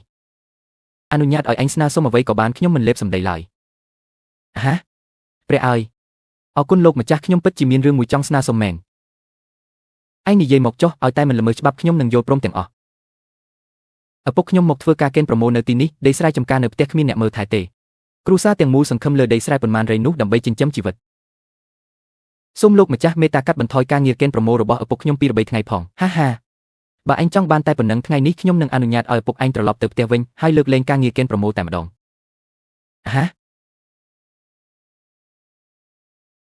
អរគុណលោកម្ចាស់យូហ្វូពូកែណាស់តោះពួកយើងត្រឡប់ទៅផ្ទះវិញត្រឡប់ទៅផ្ទះលឿនម្លេះដាឈូពិតជាចិញ្ចឹមបានកូនប្រុសល្អមែនប្អូនថ្លៃយកប្រាក់នេះទៅពួកយើងជាសាច់ញាតិនឹងគ្នាត្រូវតែជួយមើលថែគ្នាទៅវិញទៅមកហើយលីវស៊ូប៉ាវខ្ញុំនិងលោកត្រូវជាសាច់ញាតិស្អីនឹងគ្នា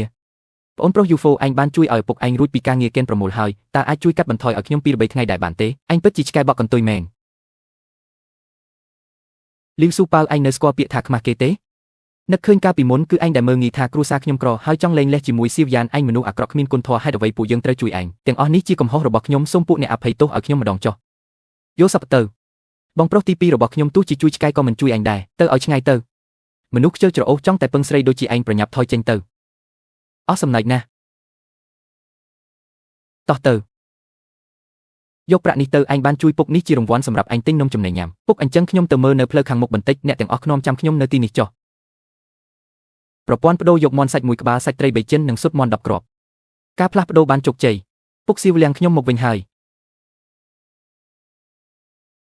អំបញ្ញមិញបងស្រីឈីនិយាយថានៅភូមិគ្រឹះរបស់គាត់មានមាន់និងត្រីដែលហូបមិនអស់ក៏ឲ្យខ្ញុំយកមកផ្ទះតែម្ដងទៅល្អពួកយើងត្រឡប់ទៅផ្ទះហូបសាច់ទៅសៀវហ្វូជាអ្នកមានគុណធំប្រចាំគ្រួសារយើងហើយយប់នេះហូបឲ្យច្រើនណាស់ម៉ែពុកត្រឡប់មកវិញហើយពុកហេតុអ្វីបានជាពុកត្រឡប់មកវិញមុនកំណត់បែបនេះគឺដោយសារតែសៀវហ្វូបានជួយលោកម្ចាស់ស្រុកដោះស្រាយបញ្ហាធំមួយលោកម្ចាស់សប្បាយចិត្តខ្លាំងណាស់ក៏លើកលែងការងារកំណែនរបស់ពុកតែម្ដងមែនទេល្អណាស់តាជូសៀវហ្វូពិតជាផ្កាយសំណាងប្រចាំគ្រួសារឯងមែនម៉ែនៅក្នុងផ្ទះរបស់ឯងនិយាយគ្នាត្រឡប់មកវិញគឺល្អហើយតោះប្រញាប់ចូលផ្ទះទៅឈប់សិន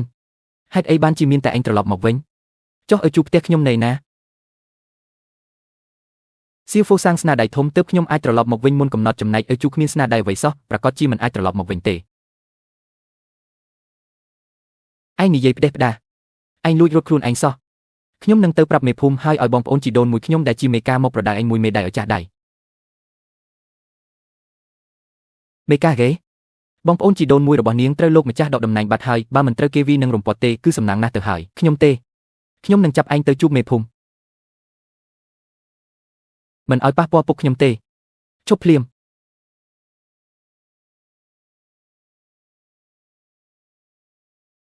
បានសន្យាថានឹងផ្ដល់រង្វាន់ដល់ឯងជើងនេះយើងមិនលេបសម្ដីខ្លួនឯងឡើយបើអញ្ចឹងអរគុណលោកម្ចាស់គូហើយល្អណាស់ពិតជាល្អណាស់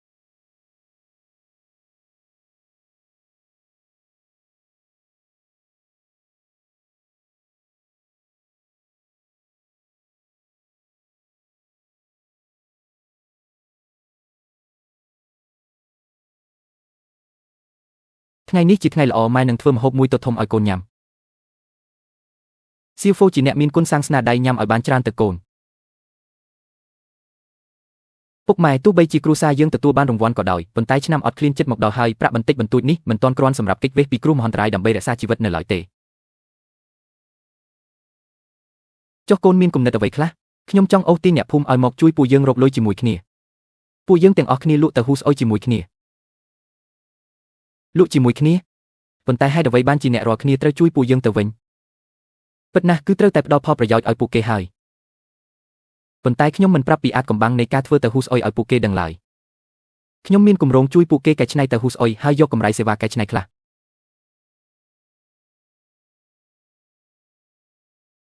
ពិធីល្អណាស់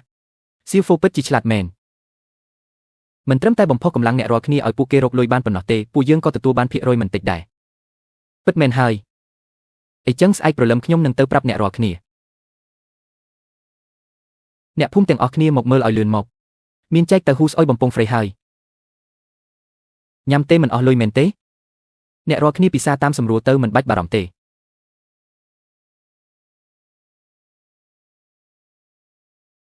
ខ្ញុំរឿងមួយទៀតត្រូវប្រកាសតើអ្នករាល់គ្នាចង់រកលុយដែរទេរកតាមរបៀបណាពួកយើងជួយធ្វើទៅហ៊ូស្អុយឲ្យអ្នករាល់គ្នាហើយអ្នករាល់គ្នាយកទៅហ៊ូស្អុយនោះទៅលក់មានរឿងល្អបែបហ្នឹងទៀតផងបើចុះឈ្មោះឥឡូវនេះគិតថ្លៃសេវាកែច្នៃតែមួយកាក់ក្នុងមួយជីនប៉ុណ្ណោះខ្ញុំចង់ចុះឈ្មោះខ្ញុំក៏ចង់ចុះដែរខ្ញុំចង់ចុះឈ្មោះខ្ញុំចង់ចុះឈ្មោះដែរគ្រួសារមួយនេះកំពុងធ្វើល្បិចស្អីទៀតហើយហ្នឹងអ្នករាល់គ្នាកំដងម្នាក់មកអ្នករាល់គ្នាគ្រាន់តែយកសណ្ដែកសៀងមកផ្ញើលក់បានលុយប៉ុន្មានគឺជារបស់អ្នកទាំងអស់គ្នាហើយល្អណាស់ម៉ែពួកយើងក៏ទៅមើលនឹងគេដែរទៅមើលស្អីទៅផ្ទះជាមួយអញវិញម៉ែគេអញរកលុយបានទាំងអស់គ្នាហេតុអ្វីបានជាផ្ទះយើងមិនបានទៅវិញអញជាមនុស្សដែលត្រូវធ្វើជាមេតបចុះហេតុអ្វីមកលុបខ្លួននឹងលុយកាក់កំពេចកំពការបស់គេនឹងអាមនុស្សមិនបានការទៅផ្ទះវិញគ្រួសារខ្ញុំសប្តាហ៍នេះរកបាន100វិនពូកែណាស់គ្រួសារខ្ញុំទើបតែរកបាន30វិនទេតើវាពិតជារកលុយបានច្រើនបែបនេះមែនទេអូគ្រួសារអញមានដីស្រែចម្ការមិនមែនត្រូវធ្វើជាមេតបទេអីហេតុអ្វីក៏ខ្វល់ខ្វាយនឹងលុយកាក់បន្តិចបន្តួចនេះម្ល៉េះ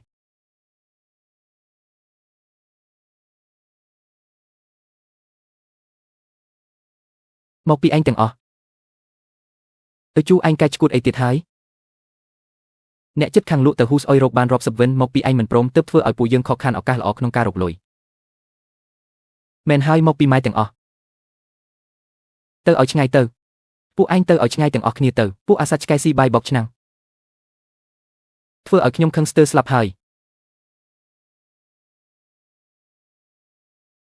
មួយខ្វាន់ពីរខ្វាន់ពួកយើងមួយថ្ងៃរកបានដល់ទៅ3ខ្វាន់ឯណោះព្រះអើយ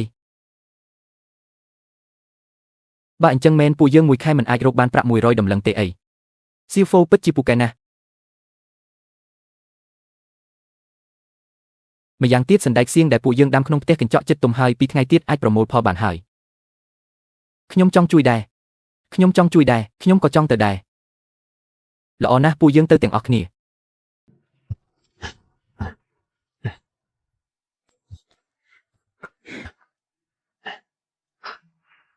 សៀវហ្វូទិន្នផលសណ្ដែកសៀងនេះពិតជាខ្ពស់ណាស់មួយដើមមានផ្លែដល់ទៅ500ផ្លែណោះពិតជាអស្ចារ្យមែន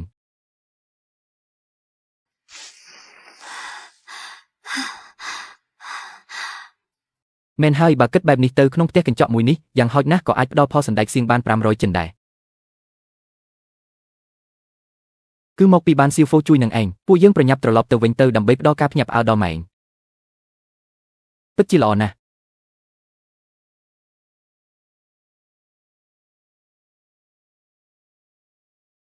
មិននឹកស្មានថាប្រមូលផលបានសណ្ដែកច្រើនយ៉ាងនេះសោះម៉ែថ្ងៃនេះពួកយើងក៏គួរតែអបអរសាទរឲ្យបានអាធិកអាធមមួយពេលដែរបងធំបើកទ្វារ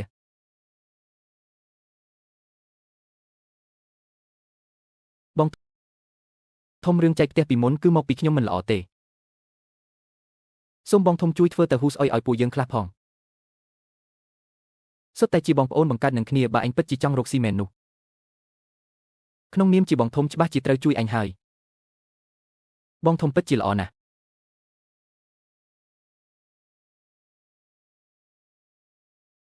នេះជាទៅហ៊ូស្អុយ5 ជិនឯងយកទៅចុះ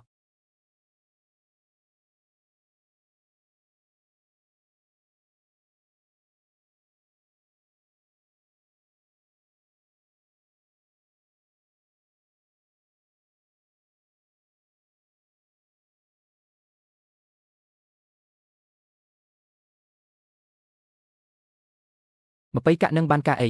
ប្រញាប់ប្រកាច់ចេញទៅហាត់គុនភ្លាមទៅគិតតែពីរឿងលុយកាក់កំពេចកំប៉ុកពេញមួយថ្ងៃអាមនោះគ្មានកំណត់ហើយចុះអញវិញក្រាស់មុខណាស់ហ៊ានរត់ទៅអង្វរគ្រួសារយូតាជូទៀត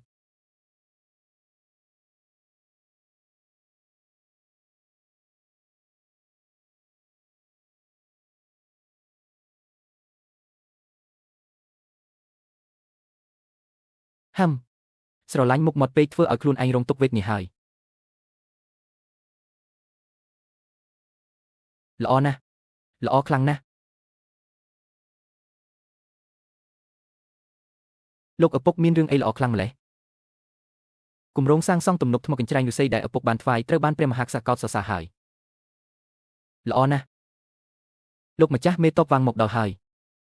លោកម្ចាស់គូនីតិហ៊ានយើងខ្ញុំទទួលបញ្ជាពីរាជការដឹកនាំទ័ពមកយាមល្បាតនៅទីប្រជុំជនសៀវហឺតើលោកម្ចាស់នឹងចេញដំណើរទៅសាលាខេត្តនៅពេលណាដែរសាលាខេត្តឪពុកទើបតែទទួលបានរាជបញ្ជាផ្លាស់ប្ដូរតំណែងបន្តិចទៀតនឹងត្រូវដំឡើងឋានៈជាលេខាធិការសាលាខេត្តហើយពិតមែនទេលោកពុកពិតជាអស្ចារ្យណាស់យថាឧត្តមសេនីយ៍ធ្លាប់ឆ្លងកាត់សមរភូមិរាប់រយដងហើយដាវដែលលោកពាក់គឺជាវត្ថុទិព្វដប់រលើលោកនេះតើអាចអនុញ្ញាតឲ្យនាងខ្ញុំមើលដាវរបស់លោកឧត្តមសេនីយ៍បន្តិចបានទេ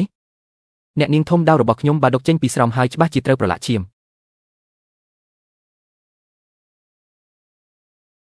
បើអ្នកនាងចង់មើលប្រយ័ត្នដាច់ដៃដាច់ជើងបើលោកឧត្តមសេនីយ៍វាងមិនអនុញ្ញាតទេនោះមិនអីទេចឹង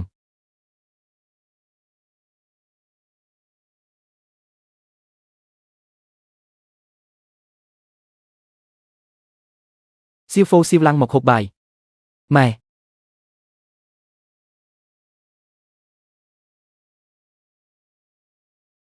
វ៉ាឈ្ងុយណាស់គ្រូសាពូទី2របស់អ្នកក៏នៅទីនេះដែរម៉ៃកំហូបនេះទៅឲ្យពួកគាត់ពូទី2យកម្ហូបនេះទៅពិសាទៅនេះវ៉ាវឈ្ងុយណាស់អរគុណណាស់អ៊ំស្រីធំឆ្ងាញ់ណាស់គ្រាន់តែសាច់ប៉ុន្មានដុំសោះមានអីអស្ចារ្យទំនិញថ្ងៃនេះលក់អស់រលីងហើយពួកយើងទិញអង្ករខ្លះទៅផ្ទះទៅ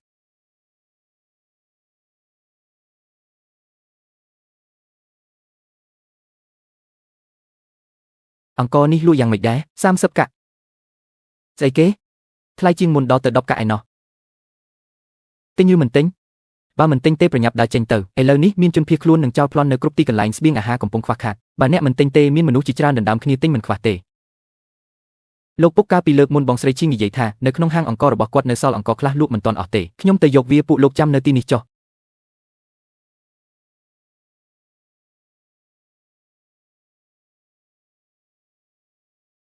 អូប្អូនប្រុសមកជូនទៅហ៊ូស្អុយទៀតហើយហីបាត់ពិតមែនហើយតើបងស្រីឈីងនៅទេនៅតើឯងប្រញាប់ចូលទៅចុះបាទលោកពុកចុះតើយើងគួរធ្វើដូចម្ដេចទៅយុគសម័យវឹកវរចិត្តមកដល់ហើយខ្លាចតែលោកនេះមិនអាចនៅបានយូរឡើយនរណាគេនឹង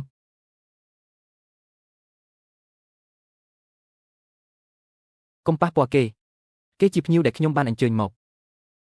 យូហ្វូឯងមិនអីទេមែនទេ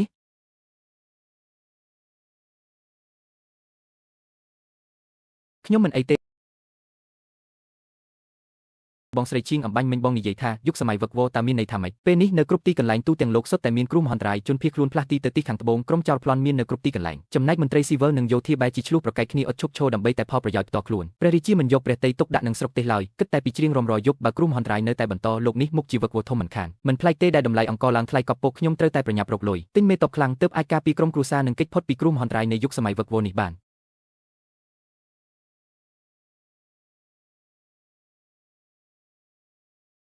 ហេតុអ្វីបានជាមិនទាន់គេងទៀតលោកពុកខ្ញុំអាចជែកជាមួយពុកបន្តិចបានទេ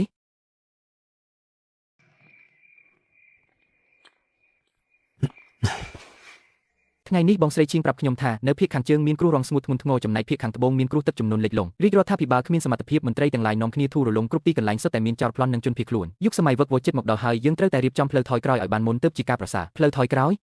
តើយើងគួររៀបចំយ៉ាងដូចម្តេចទៅលោកពុកតើពុកស្គាល់មេតបធំដែរទេ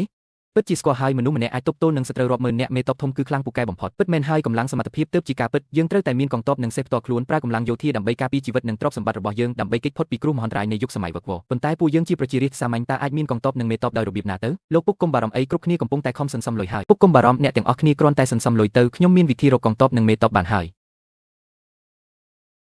ពុកសៀវឡាំងខ្ញុំយកកវ៉ាន់ទៅឲ្យភូមិគ្រឹះគូសិនបន្តិចទៀតខ្ញុំនឹងត្រឡប់មកជួបអ្នកទាំងអស់គ្នាវិញហើយ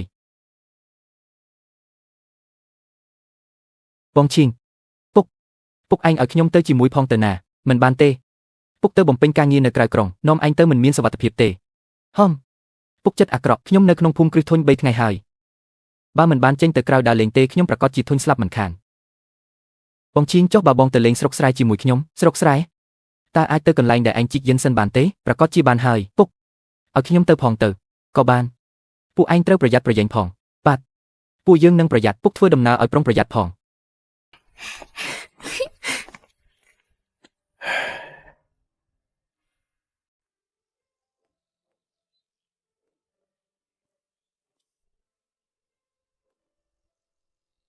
ញ៉ាំបាយហើយ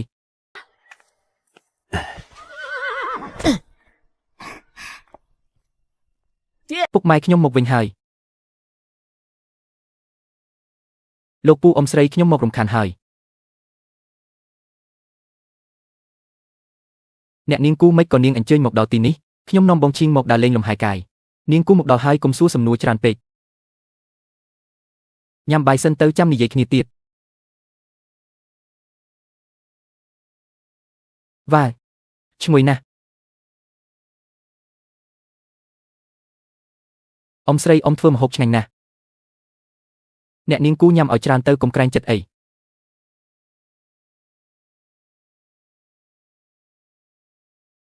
ខ្ញុំឮគេថានៅលើភ្នំក្បែរភូមិមានវត្តមួយឯងនាំខ្ញុំទៅមើលបន្តិចបានទេ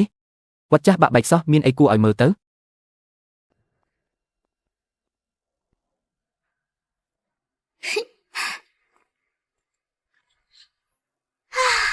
ខ្យល់អាកាសនៅទីនេះស្រស់ស្រាយណាស់សូមព្រះពុទ្ធជួយប្រោសប្រទានពរឲ្យលោកឪពុកខ្ញុំមានអាយុយឺនយូរដល់100ឆ្នាំ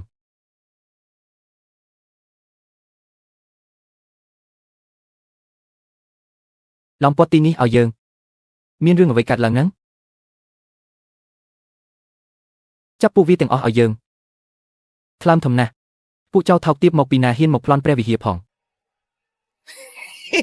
ប្លន់អាហារមើលឲ្យច្បាស់ទៅពួកយើងគឺបះបោសេហើយតើត្រូវធ្វើយ៉ាងម៉េចទៅឥឡូវមកនេះភ្លាមលេងខ្ញុំមិនឲ្យប៉ះពាល់នាងទេមើលទៅគឺជាកូនស្រីអ្នកមានទ្រព្យសម្បត្តិហើយតាសរសេរសម្បត្តិឈាមសុំលុយពីផ្ទះឯងមកឲ្យយើងបើគ្មានលុយទេឯងចាំតែស្លាប់ទៅចាំបន្តិចលេងនាងទៅសម្បត្តិឈាមខ្ញុំជាអ្នកសរសេរខ្ញុំជាប្អូនប្រុសរបស់នាងធានាថានឹងសុំលុយមកឲ្យពួកឯងបានល្អប្រញាប់សរសេរឲ្យយើងភ្លាម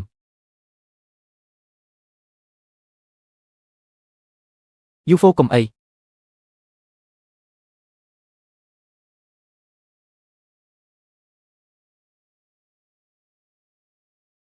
នោះជាអ្វីហ្នឹងសៀហ្វូឪពុកវាឲ្យ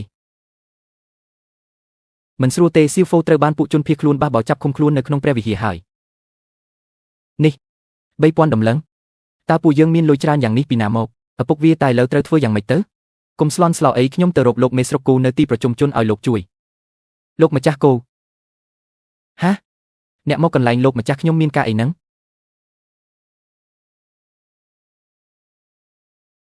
ពួកជនភៀសខ្លួនបះបោរហើយប្រញាប់ទៅរីកាប្រាប់លោកម្ចាស់ភ្លាមខុននាងគូមានរឿងហើយនេះលោកម្ចាស់មិននៅក្នុងភូមិគ្រឹះទេទើបតែចេញទៅក្រៅធ្វើការជាមួយមេតបវាំងមិញហ្នឹងអីគេប្រញាប់ទៅតាមរកលោកម្ចាស់របស់អ្នកត្រឡប់មកវិញភ្លាមទៅខ្ញុំបម្រើក៏មិនដឹងថាលោកម្ចាស់នៅកន្លែងណាដែរនរណារកយើង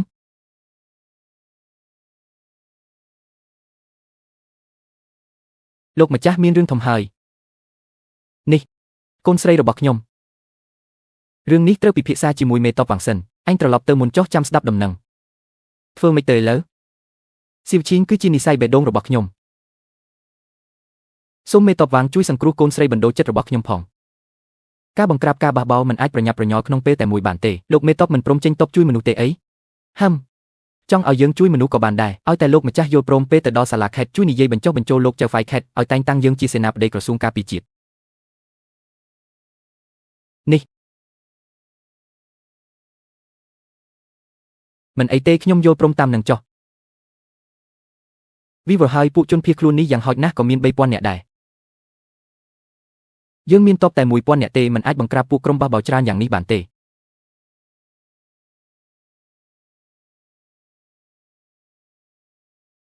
នរណាតបរបស់រាជវាំង30000នាក់នឹងមកដល់ភ្លាមនេះហើយយើងអាចទុកផ្លូវរស់ឲ្យពួកឯងបានប៉ុន្តែពួកឯងត្រូវយល់ព្រមតាមលក្ខខណ្ឌមួយរបស់យើងជួយយើងជំរិតទាវប្រាក់មួយចំនួនពួកជនភៀសខ្លួនមានច្រើនពេកតប30000នាក់របស់យើងនៅតាមផ្លូវនៅឡើយទេពេលនេះមិនទាន់មានវិធីបង្ក្រាបពួកក្រុមបះបោរបានទេចុះស៊ីវឈីងរបស់ខ្ញុំគិតយ៉ាងម៉េចទៅយើងណែនាំថាត្រូវប្រគល់ប្រាក់ដើម្បីទប់ស្កាត់ពួកជនភៀសខ្លួនសិនចាំពេលតបធំរបស់យើងមកដល់រងចាំតបធំរបស់មេតបយើងមកដល់ទីរួមស្រុកសិនចាំចាត់ការពួកឧទាមហារឿងនេះមិនអីទេខ្ញុំនឹងទៅរកខ្ចីប្រាក់ពីពួកសេដ្ឋីក្នុងស្រុកយោហ្វុកខ្ញុំឃ្លានណាស់បងស្រីឈីងទ្រាំបន្តិចទៅលោកឪពុកនិងអ្នកផ្សេងទៀតចិត្តមកដល់ហើយមីនាងតូចមកចាក់ស្រាឲ្យអញភ្លាមហេស្រីស្អាតដូចខ្ញុំមិនបំរើមនុស្សដូចអញទេនាងចង្រៃចង់ងាប់មែនទេកុំប៉ះពាល់នាងពួកយើងជាក្មួយប្រុសនិងក្មួយស្រីបង្កើតរបស់លោកចៅហ្វាយខេតបើអញហ៊ានធ្វើបាបពួកយើងលោកចៅហ្វាយខេតច្បាស់ជាបញ្ជូនតបមកកំទេចពួកឯងមិនខានពេលនេះមិនទាន់ដល់ពេលចាត់ការពួកគេទេបេមានគេយកលុយមកលុះមនុស្សហើយមកបានល្អណាស់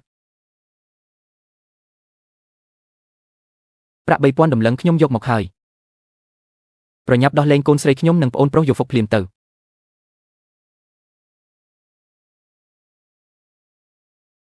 ធ្វើការរហ័សទាន់ចិត្តល្អណាស់តែគួរស្ដាយដែលធ្វើឲ្យពួកយើងចាំយូរពេកម្យ៉ាងទៀតហឹបនេះធ្ងន់ពេកពួកយើងយកទៅមិនរួចទេឯងត្រូវតែរៀបចំសេះលឿន500ក្បាលបន្ថែមទៀតឲ្យពួកយើងពួកឯងត្រឡប់សម្ដីគឺពិតជាថោកទាបខ្លាំងណាស់បើមុនមេឃភ្លឺយកមកមិនទាន់ទេនោះកុំបន្ទោសអញថាកាប់កូនស្រីឯងជាកង់ឲ្យសោះឯងសេះដែលឯងចង់បានពួកយើងនឹងរៀបចំឲ្យលោកមេតបវាងសូមជួយសង្គ្រោះកូនស្រីខ្ញុំផងបើមិនចង់ងាប់ទេប្រញាប់បាត់ក្បាលទៅភ្លាមហេទៅលោកមេតបវាងពេលនេះត្រូវធ្វើម៉េចទៅហេគ្មានវិធីទេមានតែធ្វើតាមអ្វីដែលពួកគេនិយាយប៉ុណ្ណោះតែតើឲ្យខ្ញុំទៅរកសេះលឿន500ក្បាលពីណាមករឿងនឹងខ្ញុំមិនដឹងទេមេតបដូចខ្ញុំទទួលខុសត្រូវតែសុវត្ថិភាពរបស់អ្នកភូមិប៉ុណ្ណោះមេឃចិត្តភ្លឺហើយហេតុអ្វីមិនឃើញសេះសំបីតែមួយក្បាលតាចាស់នោះកំពុងលេងសើចនឹងពួកយើងមែនទេនរណានៅខាងក្រៅប៉ាត់មេប្រមូលកម្លាំងភ្លាមចុះពីលើភ្នំចូលភូមិចុះពីលើភ្នំចូលក្នុងភូមិអ្នកណាត្រូវសម្លាប់គឺសម្លាប់ទៅប្លន់យករបស់មានតម្លៃក្នុងភូមិឲ្យអស់ប៉ាត់មិនអនុញ្ញាតឲ្យធ្វើបាបអ្នកភូមិទេមិនអនុញ្ញាតឯងជាស្អីគេដែរឥឡូវនេះយើងកំពុងតែមួម៉ៅល្មមចំពេកាត់ដៃឯងមួយចំហៀងដើម្បីរំសាយកំហឹងកុំប៉ះពាល់ប្អូនប្រុសខ្ញុំប្រសិនបើពួកឯងហ៊ានធ្វើបាបគេខ្ញុំនឹងស្លាប់ឲ្យពួកឯងមើលដើម្បីកុំឲ្យពួកឯងអាចយកលុយពីឪពុកខ្ញុំបានទៀតហាយើងស្ទើរតែភ្លេចទៅហើយមិញនេះទើបតែប្រាប់ឲ្យនាងមកផឹកស្រាជាមួយយើងតើកុំមកចិត្តខ្ញុំមកចុះមកផឹកជាមួយយើងមួយកែវមកឈប់សិន ខ្ញុំមានលុយច្រើនណាស់ខ្ញុំនឹងនាំពួកឯងទៅយកលុយ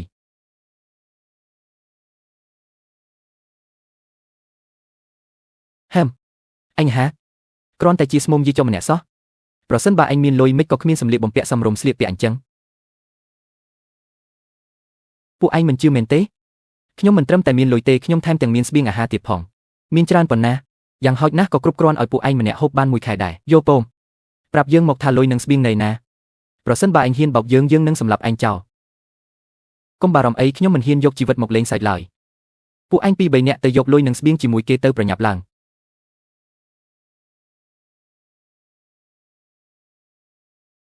មនុស្សខាងក្រៅច្រើនពេករត់មិនរួចតតែសោះឈប់ធ្វើអីហ្នឹង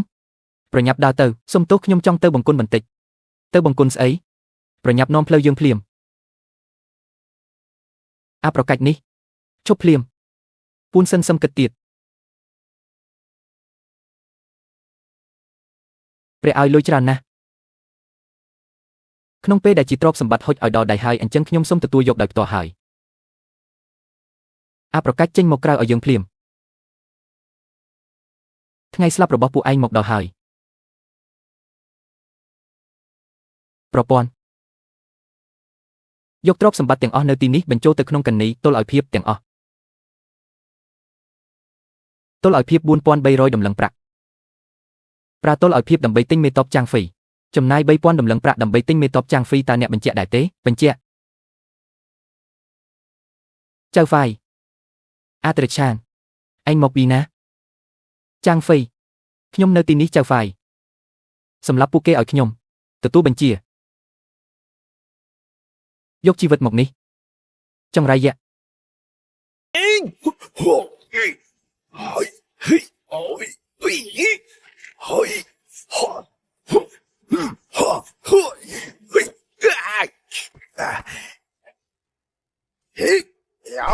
ចាងហ្វីសម្រាប់ពួកគេឲ្យខ្ញុំទទួលបញ្ជា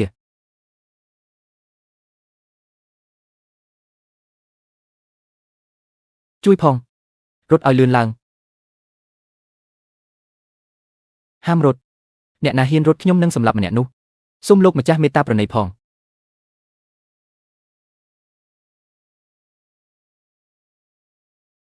ចៅហ្វាយ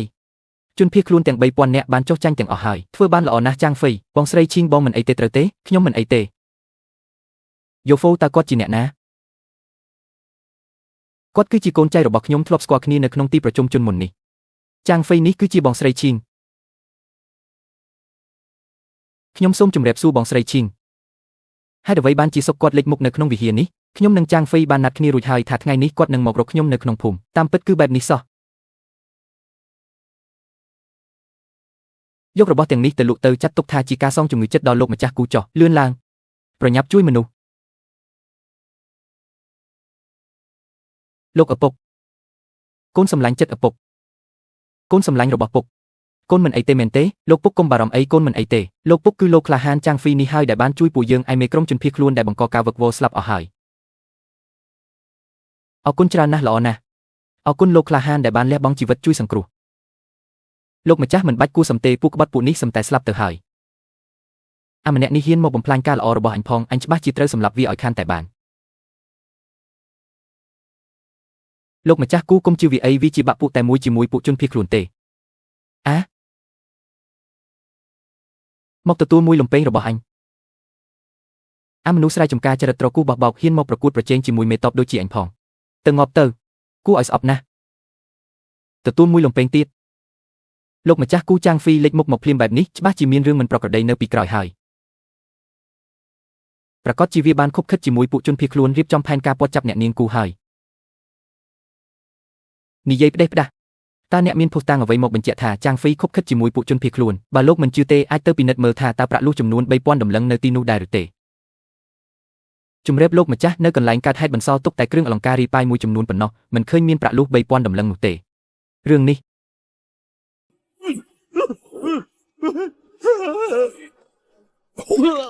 លោកម្ចាស់គូសាក់គិតមើលទៅហើយអ្វីបានជាវាមិនមកមុនឬមកក្រោយតែបែរជាមកចំពេលដែលលោកប្រគល់ប្រាក់លុះរួចទៅវិញរឿងនេះគឺវានឹងហើយដែលលួចលេបយកប្រាក់លុះម្នាក់ឯងលោកក្លាហានចាងហ្វីតើលោកមានអ្វីបោះស្រាយទេ លោកម្ចាស់គូខ្ញុំមិនដឹងជាត្រូវបកស្រាយយ៉ាងណាទេមេតបវ៉ាងអ្នកឯងចោទប្រកាន់ចាងហ្វីថាខុបខិតជាមួយខ្មាំងតែខ្លួនឯងវិញទោះស្លាប់រស់ក៏មិនព្រមចេញតបទៅបង្ក្រាបពួកជនភៀសខ្លួនដែរបើគុំតែដោយសារអ្នកឯងពន្យាពេលបញ្ជាតបគុំអីខ្ញុំមិនសូវជាត្រូវពួកក្បត់ធ្វើបាបបំពាននោះទេបើគុំតែបានលោកក្លាហានចាងហ្វីមកជួយខ្ញុំទាន់ពេលគុំអីពួកជនភៀសខ្លួនទាំងនេះច្បាស់ជាសម្រុកចុះពីលើភ្នំទៅប្លន់ភូមិក៏អស់បាត់ទៅហើយឈប់ដៃទាំងអស់គ្នាភ្លាមទាហាន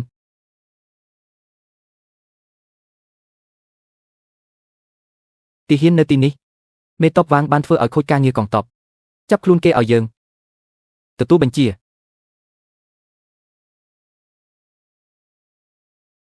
លោកម្ចាស់គូ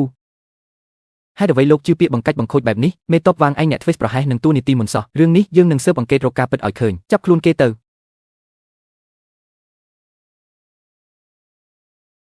លោកម្ចាស់គូចាងហ្វៃប្រើកម្លាំងតែម្នាក់ឯងអាចវាឈ្នះជនភៀសខ្លួន 3000 នាក់លោកមិនគិតថាវាគួរឲ្យសង្ស័យទេ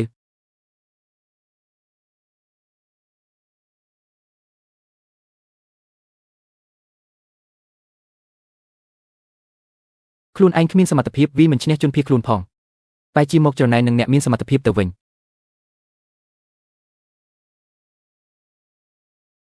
អញពិតជាគ្មានអៀនខ្មាស់មែនមីស្រីថោកទាបទៅងាប់ទៅជួយផង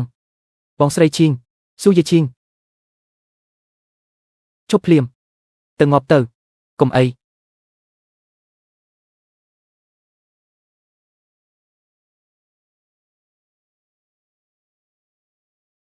អរគុណលោកខ្លាំងណាស់ដែលបានជួយជីវិតខ្ញុំកូនស្រីបណ្ដូលចិត្តកូនមិនមានរបួសត្រង់ណាទេមែនទេលោកពុកកូនមិនអីទេហេតុអ្វីមិនប្រញាប់ចាប់ខ្លួនជនល្មើសទៀតបាទឯងចាំមើលទៅមិននឹកស្មានថាមន្ត្រីរាជការបែរជាមានចរិតបែបនេះសោះមេក្រុមជនភៀសខ្លួននិងកូនចៅជាង20នាក់បានស្លាប់អស់ហើយតើពួកឯងមានគម្រោងធ្វើអ្វីបន្តទៀតលោកម្ចាស់ខ្ញុំមានរឿងចង់រាយការណ៍និយាយមកមុននេះខ្ញុំបានឃើញនៅខាងក្រៅទ្វារភ្នំថាមេក្រុមជនភៀសខ្លួនបានលួចជួបពិភាក្សាជាមួយមេតបម្នាក់ដែលមានសម្លៀកបំពាក់ថ្លៃថ្នូរមេតបវ៉ាងមែនទេគឺចង់ធ្វើបាបអ្នកនាងម្នាក់នេះឯងមេតបម្នាក់នោះបានខុបខិតជាមួយមេក្រុមជនភៀសខ្លួនថាចង់ជំរិតទារប្រាក់ពីក្រុមគ្រួសាររបស់កញ្ញាម្នាក់នេះអត្រិឆានម្នាក់នេះយើងត្រូវតែទូលថ្វាយព្រះមហាក្សត្រដើម្បីឲ្យព្រះអង្គប្រហារជីវិត9ជំនួសរបស់វាយកសាកសពទាំងអស់ត្រឡប់ទៅវិញអរគុណច្រើនណាស់ប្អូនប្រុសយូហ្វូបើគុំតែបានប្អូនកូនស្រីបណ្ដូលចិត្តរបស់ខ្ញុំប្រកាសជាស្លាប់បាត់ទៅហើយលោកម្ចាស់មិនបាច់គិតច្រើនទេនេះគ្រាន់តែជាការជួយបន្តិចបន្តួចរបស់ខ្ញុំប៉ុណ្ណោះនរណានៅទីនោះទៅឃ្លាំងរាជការភ្លាមទៅយកប្រាក់100ដំឡឹងមកយូហ្វូមានគុណសម្បត្តិក្នុងការបង្ក្រាបភាពវឹកវរផ្ដល់រង្វាន់ជាប្រាក់100ដំឡឹងពួកយើងត្រឡប់មកវិញហើយពុកសៀហ្វូទីបំផុតត្រឡប់មកវិញហើយម៉ែបងស្រីធំមើលណែកនេះជាប្រាក់100ដំឡឹងដែលលោកស្រុកគូប្រគល់ឲ្យខ្ញុំវ៉ាលុយច្រើនម្លេះសៀហ្វូពូកែណាស់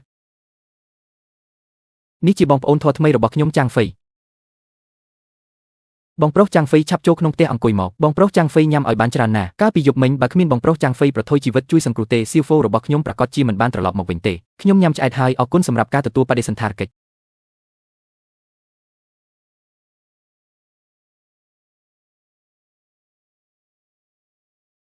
សៀហ្វូបងប្អូនម្នាក់នេះរបស់ឯងទាំងពូកែញ៉ាំទាំងពូកែធ្វើការលយខ្លាំងណាស់ព្រះអើយកម្លាំងខ្លាំងម្លេះចាងហ្វៃទៅថ្ងៃមុខនឹងរស់នៅជាមួយពួកយើងហើយមែនទេល្អណាស់ទៅថ្ងៃមុខចាងហ្វៃត្រូវគេងបន្ទប់តែមួយជាមួយខ្ញុំប៉ុន្តែបន្ទប់តូចពេកច្បាស់ជាមិនគ្រាន់សម្រាប់មនុស្ស2នាក់ទេមើលទៅត្រូវតែប្រញាប់ទិញផ្ទះធំមួយទៅបានប្អូនប្រុសយូហ្វូខាងគ្រួសារលោកម្ចាស់ហួងមកយកទៅហ៊ូស្អុយសម្រាប់ថ្ងៃនេះហើយ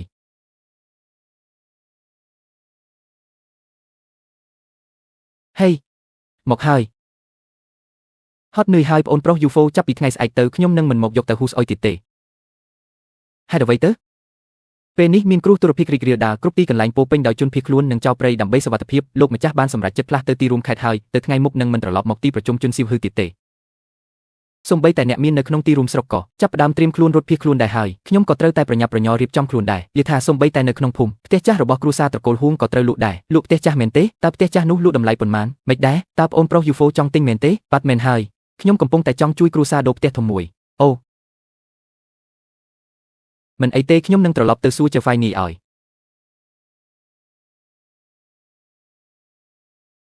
វ៉ាផ្ទះនេះពិតជាធំណាស់អបអរសាទរ អបអសាទរចាប់ពីថ្ងៃនេះទៅផ្ទះនេះត្រូវបដូរមកជាកម្មសិទ្ធិរបស់ត្រកូលអ៊ីវហើយលោកពុកយើងត្រូវរកមនុស្សមកជួសជុលផ្ទះថ្មីនេះឡើងវិញដាឈូរឿងជួសជុលផ្ទះថ្មីនេះទុកឲ្យខ្ញុំចុះខ្ញុំនឹងទៅរកអ្នកជំនាញពូកែនៅក្នុងភូមិធានាថានឹងតុបតែងផ្ទះនេះឲ្យបានស្អាតប្រណីតបំផុតអរគុណលោកមេភូមិដាឈូខ្ញុំនាំមនុស្សមកឲ្យអញហើយល្អណាស់ខ្ញុំនឹងឲ្យថ្លៃឈ្នួលពួកបង500កាក់ក្នុងមួយថ្ងៃពួកយើងមិនយកថ្លៃឈ្នួលទេកាលពីមុនដោយសារតែដើរតាមបងលក់ទៅហ៊ូស្អុយពួកយើងរកលុយបានយ៉ាងច្រើនសន្ធឹកសន្ធាប់រួចទៅហើយលើកនេះបងផ្លាស់ប្ដូរមកផ្ទះថ្មីពួកយើងសម្រេចចិត្តជួយជួសជុលផ្ទះថ្មីឲ្យដោយឥតគិតថ្លៃមិនបានទេដល់ម៉ោងបាយហើយយ៉ាងហោចណាស់ក៏ត្រូវឲ្យបងប្អូនទាំងអស់គ្នាបានញ៉ាំបាយឆ្អែតដែរអញ្ចឹងក៏បានដែរបើអញ្ចឹងមានតែធ្វើឲ្យពួកបងហត់នឿយហើយ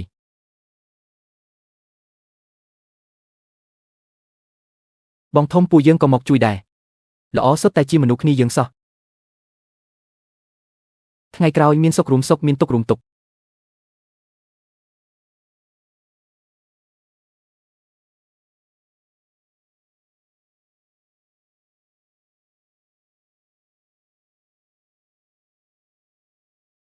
ដល់ម៉ោងបាយថ្ងៃត្រង់ហើយអ្នកទាំងអស់គ្នាឈប់សម្រាកបន្តិចសិនទៅ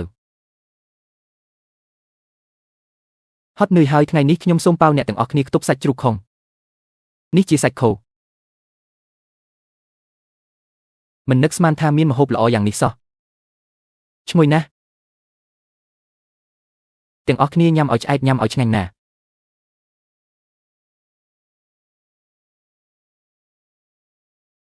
សាច់នេះឆ្ងាញ់ណាស់ពួកយើងខានបានញ៉ាំសាច់យូរហើយនៅតែអ៊ំស្រីល្អមិនដូចម៉ែខ្ញុំទេយូធាន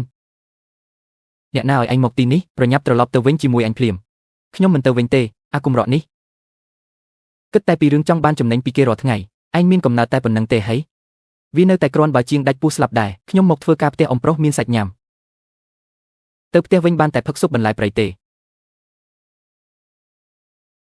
ពួកឯងហេ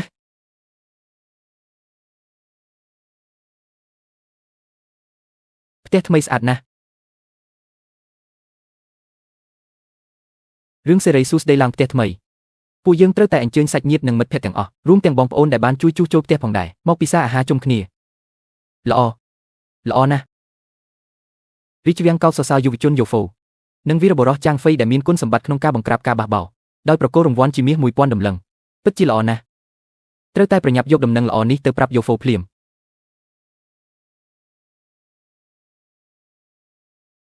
បងយូឡាំងរត់យឺតបន្តិច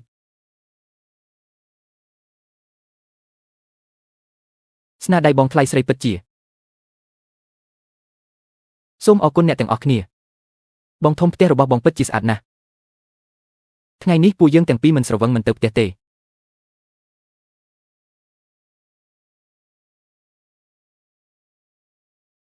យូហ្វូមានដំណឹងល្អផ្ទះឯងកំពុងរៀបចំកម្មវិធីជប់លៀងហើយតើគ្រូសាអ្នកកំពុងរៀបចំពិធីជប់លៀងមែនទេឬចូលផ្ទះថ្មីអញ្ជើញអ្នកទាំងអស់គ្នាមកជួបជុំគ្នាលោកគឺជាលោកម្ចាស់ស្រុកលោកម្ចាស់ស្រុកក៏មកដែរកូនស្រីត្រកូលគូពិតជាស្អាតណាស់នោះពិតជាមហាមង្គលទ្វេដងហើយរាជការបានប្រកាសសរសើរចំពោះគុណបំណាច់របស់ប្អូនប្រុសយូហ្វូក្នុងការបង្ក្រាបការបះបោរប្រកល់រង្វាន់ជាមាស 1000 ដំឡឹងប្រញាប់ទទួលរង្វាន់ទៅ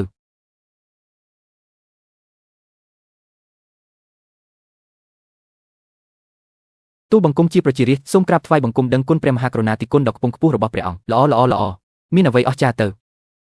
ចាំពេលយូធានកូនខ្ញុំបានធ្វើជាមេតបសិនទៅរង្វាន់ប្រកាសជាច្រើនជាងនេះ10 ដងមិនខានចាំបានធ្វើជាមេតបសិនសឹមនិយាយស៊ីអីក៏ស៊ីម្លេះឈប់ស៊ីទៅមិនក៏មិនប្រញាប់ទៅអែបអបនឹងកូនស្រីគេទៅតើខ្ញុំត្រូវទៅអែបអបនាងធ្វើអីមិនឃើញកូនស្រីម្នាក់នោះកំពុងតែញ៉ាញ៉ងជាមួយយូហ្វូទេហីកូនស្រីល្អបែបនេះឯងមិនចង់ការជាមួយនាងទេហីប្រញាប់ទៅនិយាយជាមួយនាង2-3ម៉ាត់ទៅតោះអ្នកនាងខ្ញុំជាបងប្អូនជីដូនមួយរបស់យូហ្វូឈ្មោះយូធានខ្ញុំចេះក្បាច់ដាវទៅថ្ងៃមុខខ្ញុំចង់ធ្វើជាមេតបដ៏អស្ចារ្យម្នាក់ដែលមានអ្នកស្ដាប់បង្គាប់រាប់រយនាក់មេតបដ៏អស្ចារ្យចំណេះដឹងអក្សរសាស្ត្រខ្ញុំក៏មិនអន់ដែរតើអ្នកព្រមទទួលយកខ្ញុំទេខ្ញុំមិនយកទេបើឯងពិតជាចង់ធ្វើជាមេតបមែនកុំរៀនតាមមេតបវាងតែប្រើអំណាចដើម្បីប្រយោជន៍ផ្ទាល់ខ្លួនក្បត់ជាតិក្បត់ប្រជាជននាងកូនស្រីថោកទាបតើនាងជេរអ្នកណាថាក្បត់ជាតិ ខ្ញុំគ្រាន់តែនិយាយលេងធម្មតាសោះ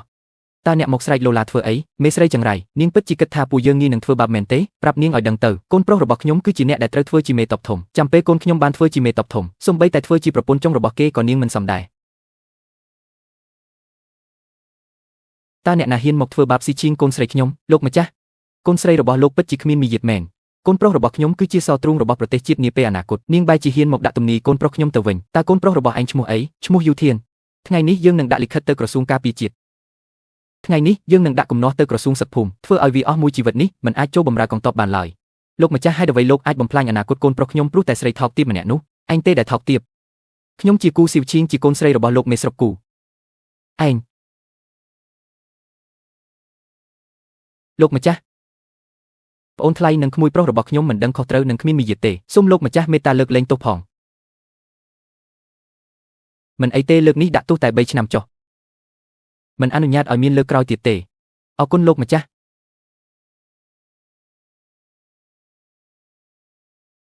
សូមជួយប្រទានអាហារបន្តិចមក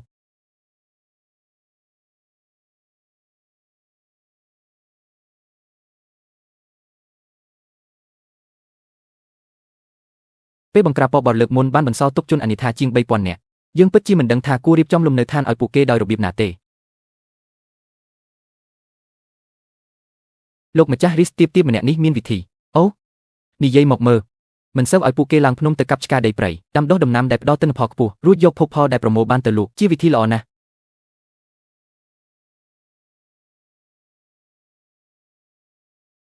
អ្នករាល់គ្នាសូមចូលជួធ្វើតាមអ្នកនាងយ៉ាងទៅចូលជួទាំងអស់គ្នាទៅ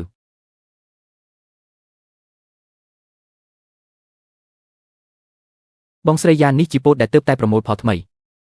លំបាកហើយដាក់នៅមាត់ទ្វារចុះអ្នកនាងអ៊ីវពោតនៅមានទៀតទេនៅមាត់ទ្វារមានតើពោតនេះពិតជាល្អណាស់ខ្ញុំយក 2000 បាវដើម្បីយកទៅលក់នៅទីក្រុងលួងនិងតំបន់ហៃជើ 2000 បាវបើលក់ដាច់ខ្ញុំនឹងកំង20000 បាវថែមទៀតហាងនេះត្រូវតែពង្រីកឲ្យធំជាងមុនមួយទ្វេជា2មែនហើយទីក្រុងលួងនិងតំបន់ហៃជើគឺជាទីផ្សារធំជាងគេបងប្រុសយូហ្វូសូមទទួលយកដំឡូងជ្វាទាំងនេះផងធ្វើបែបនេះខ្ញុំក្រែងចិត្តណាស់បើគ្មានប្អូនជួយសង្គ្រោះពួកយើងទេពួកយើងច្បាស់ជាដាច់ពោះស្លាប់បាត់ទៅហើយមែនហើយពិតប្រាកដណាស់ប្អូនគឺជាអ្នកមានគុណដ៏ធំធេងរបស់ពួកយើងជីសមានអ្វីត្រូវអួតអាងទៅហេអរគុណអ្នកទាំងអស់គ្នាណាស់យូហ្វូខាងរាជវាំងមានដំណឹងល្អមកទៀតហើយព្រះរាជអង្គការរបស់ព្រះរាជាយូហ្វូមានគុណបំណាច់ក្នុងការជួយសង្គ្រោះប្រជាជនភៀសខ្លួនត្រូវបានតែងតាំងជាព្រះរាជពាណិជ្ជករប្រចាំរាជវាំងមានសិទ្ធិផ្ដាច់មុខក្នុងការលក់ដំណាំទិន្នផលខ្ពស់យូហ្វូឆាប់ទទួលរាជអង្គការទៅរីសទៀបយូហ្វូសូមព្រះរាជទានថ្លែងអំណរព្រះគុណដ៏ខ្ពង់ខ្ពស់ខឹងណាស់ធ្វើឲ្យខ្ញុំខឹងស្ទើរស្លាប់ហើយ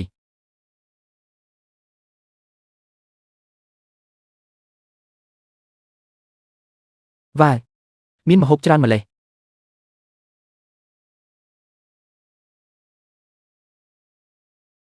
អ្នករាល់គ្នាឲ្យពួកយើងមានថ្ងៃនេះបានគឺដោយសារតែបានសៀវហ្វូជួយពិតមែនហើយសៀវហ្វូញ៉ាំឲ្យបានច្រើនទៅណា